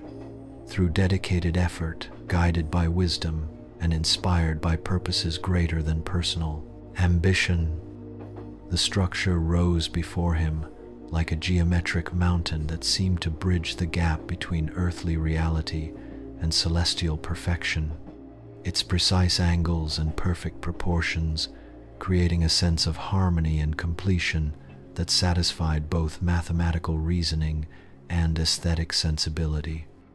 The limestone surfaces, weathered by decades of sun and wind, but still retaining their essential geometric purity, seemed to glow with their own internal light as they reflected the radiance of countless stars. Walking slowly back toward his dwelling through the quiet streets of the builder's village, Khaemwaset reflected on the profound lessons that pyramid construction had taught him about the nature of great achievements and the principles that made them possible. The most important works were never accomplished by individual genius working in isolation, but through collaborative efforts that combined the skills, knowledge, and dedication of many people united by shared vision and common purpose. The most enduring monuments were built not through force or compulsion, but through the willing cooperation of individuals who understood that they were participating in something greater than themselves and who found meaning and satisfaction in contributing to achievements that would outlast their mortal existence. The true magic was not supernatural intervention or divine miracle, though the gods certainly provided inspiration and guidance to those who sought to serve purposes worthy of their attention. The real miracle was the human capacity to dream of things that did not yet exist, and then transform those dreams into permanent reality through knowledge patiently acquired, skills carefully developed, and determination sustained through years of challenging work. The pyramids stood as permanent proof that there were no insurmountable obstacles to human achievement, only problems waiting for solutions and challenges that could be overcome through intelligent application of proven principles. As he settled onto his sleeping mat for the few hours of rest that remained before dawn would summon him to another day of supervising construction projects and training apprentices, Khaemwaset could hear the distant sounds that had become the familiar soundtrack of his life. The gentle whisper of wind across limestone surfaces, the soft call of night birds hunting in the darkness, the quiet murmur of the great river in the distance, carrying the life-giving water that made Egyptian civilization possible. These were the eternal sounds that had provided the background for all his work and all his dreams. But the pyramids would remain long after these familiar sounds had been replaced by others, long after the civilization that created them had evolved into forms that could not now be imagined. They would stand as permanent bridges between past and future, carrying forward the knowledge, vision, and aspirations of their builders to generations yet unborn. They would continue to inspire future architects and engineers, challenging them to reach for their own seemingly impossible dreams, and proving that with sufficient dedication, skill, and wisdom, even the most audacious visions could be transformed into enduring reality. They would remind humanity throughout all the ages to come that greatness was not beyond mortal reach, that individuals working together with shared purpose could achieve monuments that approached the perfection of divine creation itself. The pyramids would serve as eternal testimony to the power of human consciousness to conceive works that transcended the apparent limitations of physical existence, and to the capacity of human hands to make those transcendent conceptions manifest in the world of stone and sand, of time and space. As sleep finally came to claim him, Khaemwaset's dreams were filled not with visions of new monuments yet to be built, though such projects would certainly occupy his remaining years, but with memories of the great work already completed and the profound satisfaction that came from knowing he had participated in something truly eternal. He saw again the faces of all the people who had contributed to the pyramid's construction, the skilled craftsmen and patient laborers, the innovative engineers and visionary planners, the dedicated supervisors and inspired artists who had united their individual talents in service to a goal that none could have achieved alone. In his dreams, the pyramid was not just a monument to Pharaoh Khufu's divine power or a demonstration of Egyptian engineering prowess, magnificent though it certainly was in both those aspects. It had become something more personal and more universal, a testament to the enduring human spirit and its refusal to accept the boundaries that the physical world seemed to impose upon mortal ambition. It was proof that ordinary people, working together with extraordinary dedication and guided by wisdom accumulated through generations of patient learning, could create works that would truly last forever in a world where almost everything seemed destined for decay and dissolution. The Great Pyramid stood through the night as it had stood through countless nights before and would stand through countless nights to come, silent and eternal under the wheeling stars. Its perfect geometry created patterns of shadow and starlight that seemed to pulse with their own mysterious rhythm, as if the monument possessed some form of consciousness that connected it to the cosmic forces that governed the movements of celestial bodies and the cycles of earthly existence. In its enduring presence, it embodied the hopes and dreams of all those who had labored to create it, carrying their aspirations forward into an infinite future where new generations would marvel at what had been accomplished and find inspiration for their own attempts to touch eternity through works of beauty, meaning, and permanence. The desert wind continued to whisper across the ancient stones, carrying with it the dreams and memories of all those who had transformed mathematical abstractions into geometric reality. And in that endless conversation between wind and stone, between mortal ambition and eternal achievement, the true legacy of the pyramid builders lived on, not in any single monument, magnificent though the pyramids certainly were, but in the enduring proof that human beings possessed the divine spark of creativity and could kindle that spark into flames, bright enough to illuminate the darkness of uncertainty and create beacons of hope that would guide and inspire seekers of excellence throughout all the ages of the world. In the silence of the desert night, under the eternal stars that had witnessed the rise and fall of countless civilizations, the Great Pyramid stood as more than just a tomb for a long-dead pharaoh, or even a masterpiece of ancient engineering. It had become a symbol of humanity's highest aspirations and deepest capacity for achievement, a permanent reminder that the only limits on human accomplishment were those imposed by imagination and will. As long as people possessed the courage to dream of things that did not yet exist, and the dedication to transform those dreams into reality, the spirit that built the pyramids would continue to live and inspire new generations to reach beyond themselves and touch the eternal through works that embodied the best of human knowledge, skill, and vision.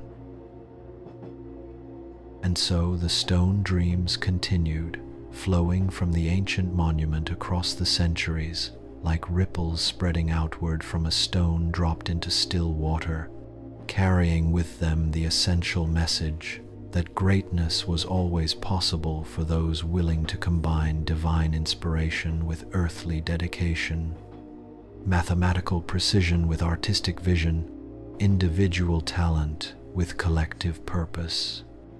The pyramids would endure as long as human civilization itself endured, standing as permanent schools where future generations could study the principles of successful creation and find encouragement for their own attempts to build bridges between the world as it was and the world as it might become through the patient application of knowledge, skill, and unwavering commitment to excellence in all things.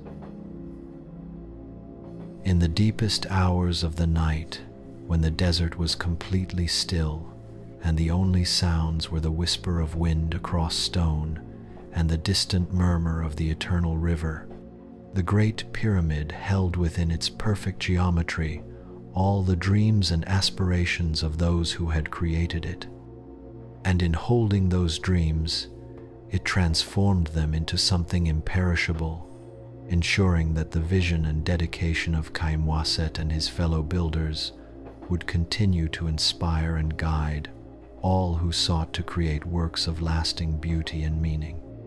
The stone dreams had become reality, and in becoming reality, they had achieved the only form of immortality available to mortal beings, the immortality that comes from creating something so beautiful, so meaningful, and so perfectly crafted that it becomes a permanent part of the world's treasure of inspiration and hope. The stars wheeled overhead in their ancient patterns, the same stars that had guided the pyramid's construction and alignment, the same celestial beacons that would continue to shine long after all present concerns had been forgotten. And under their eternal light, the Great Pyramid stood in perfect silence, a geometric mountain born from human dreams and divine inspiration, a monument to the power of consciousness to conceive the inconceivable and the capacity of dedicated hands to make the impossible manifest in stone and time. The stone dreams had found their perfect expression, and in that perfection, they had achieved the eternal life That was the ultimate goal of all who dared to reach beyond the apparent limitations of mortal existence and create works worthy of the gods themselves.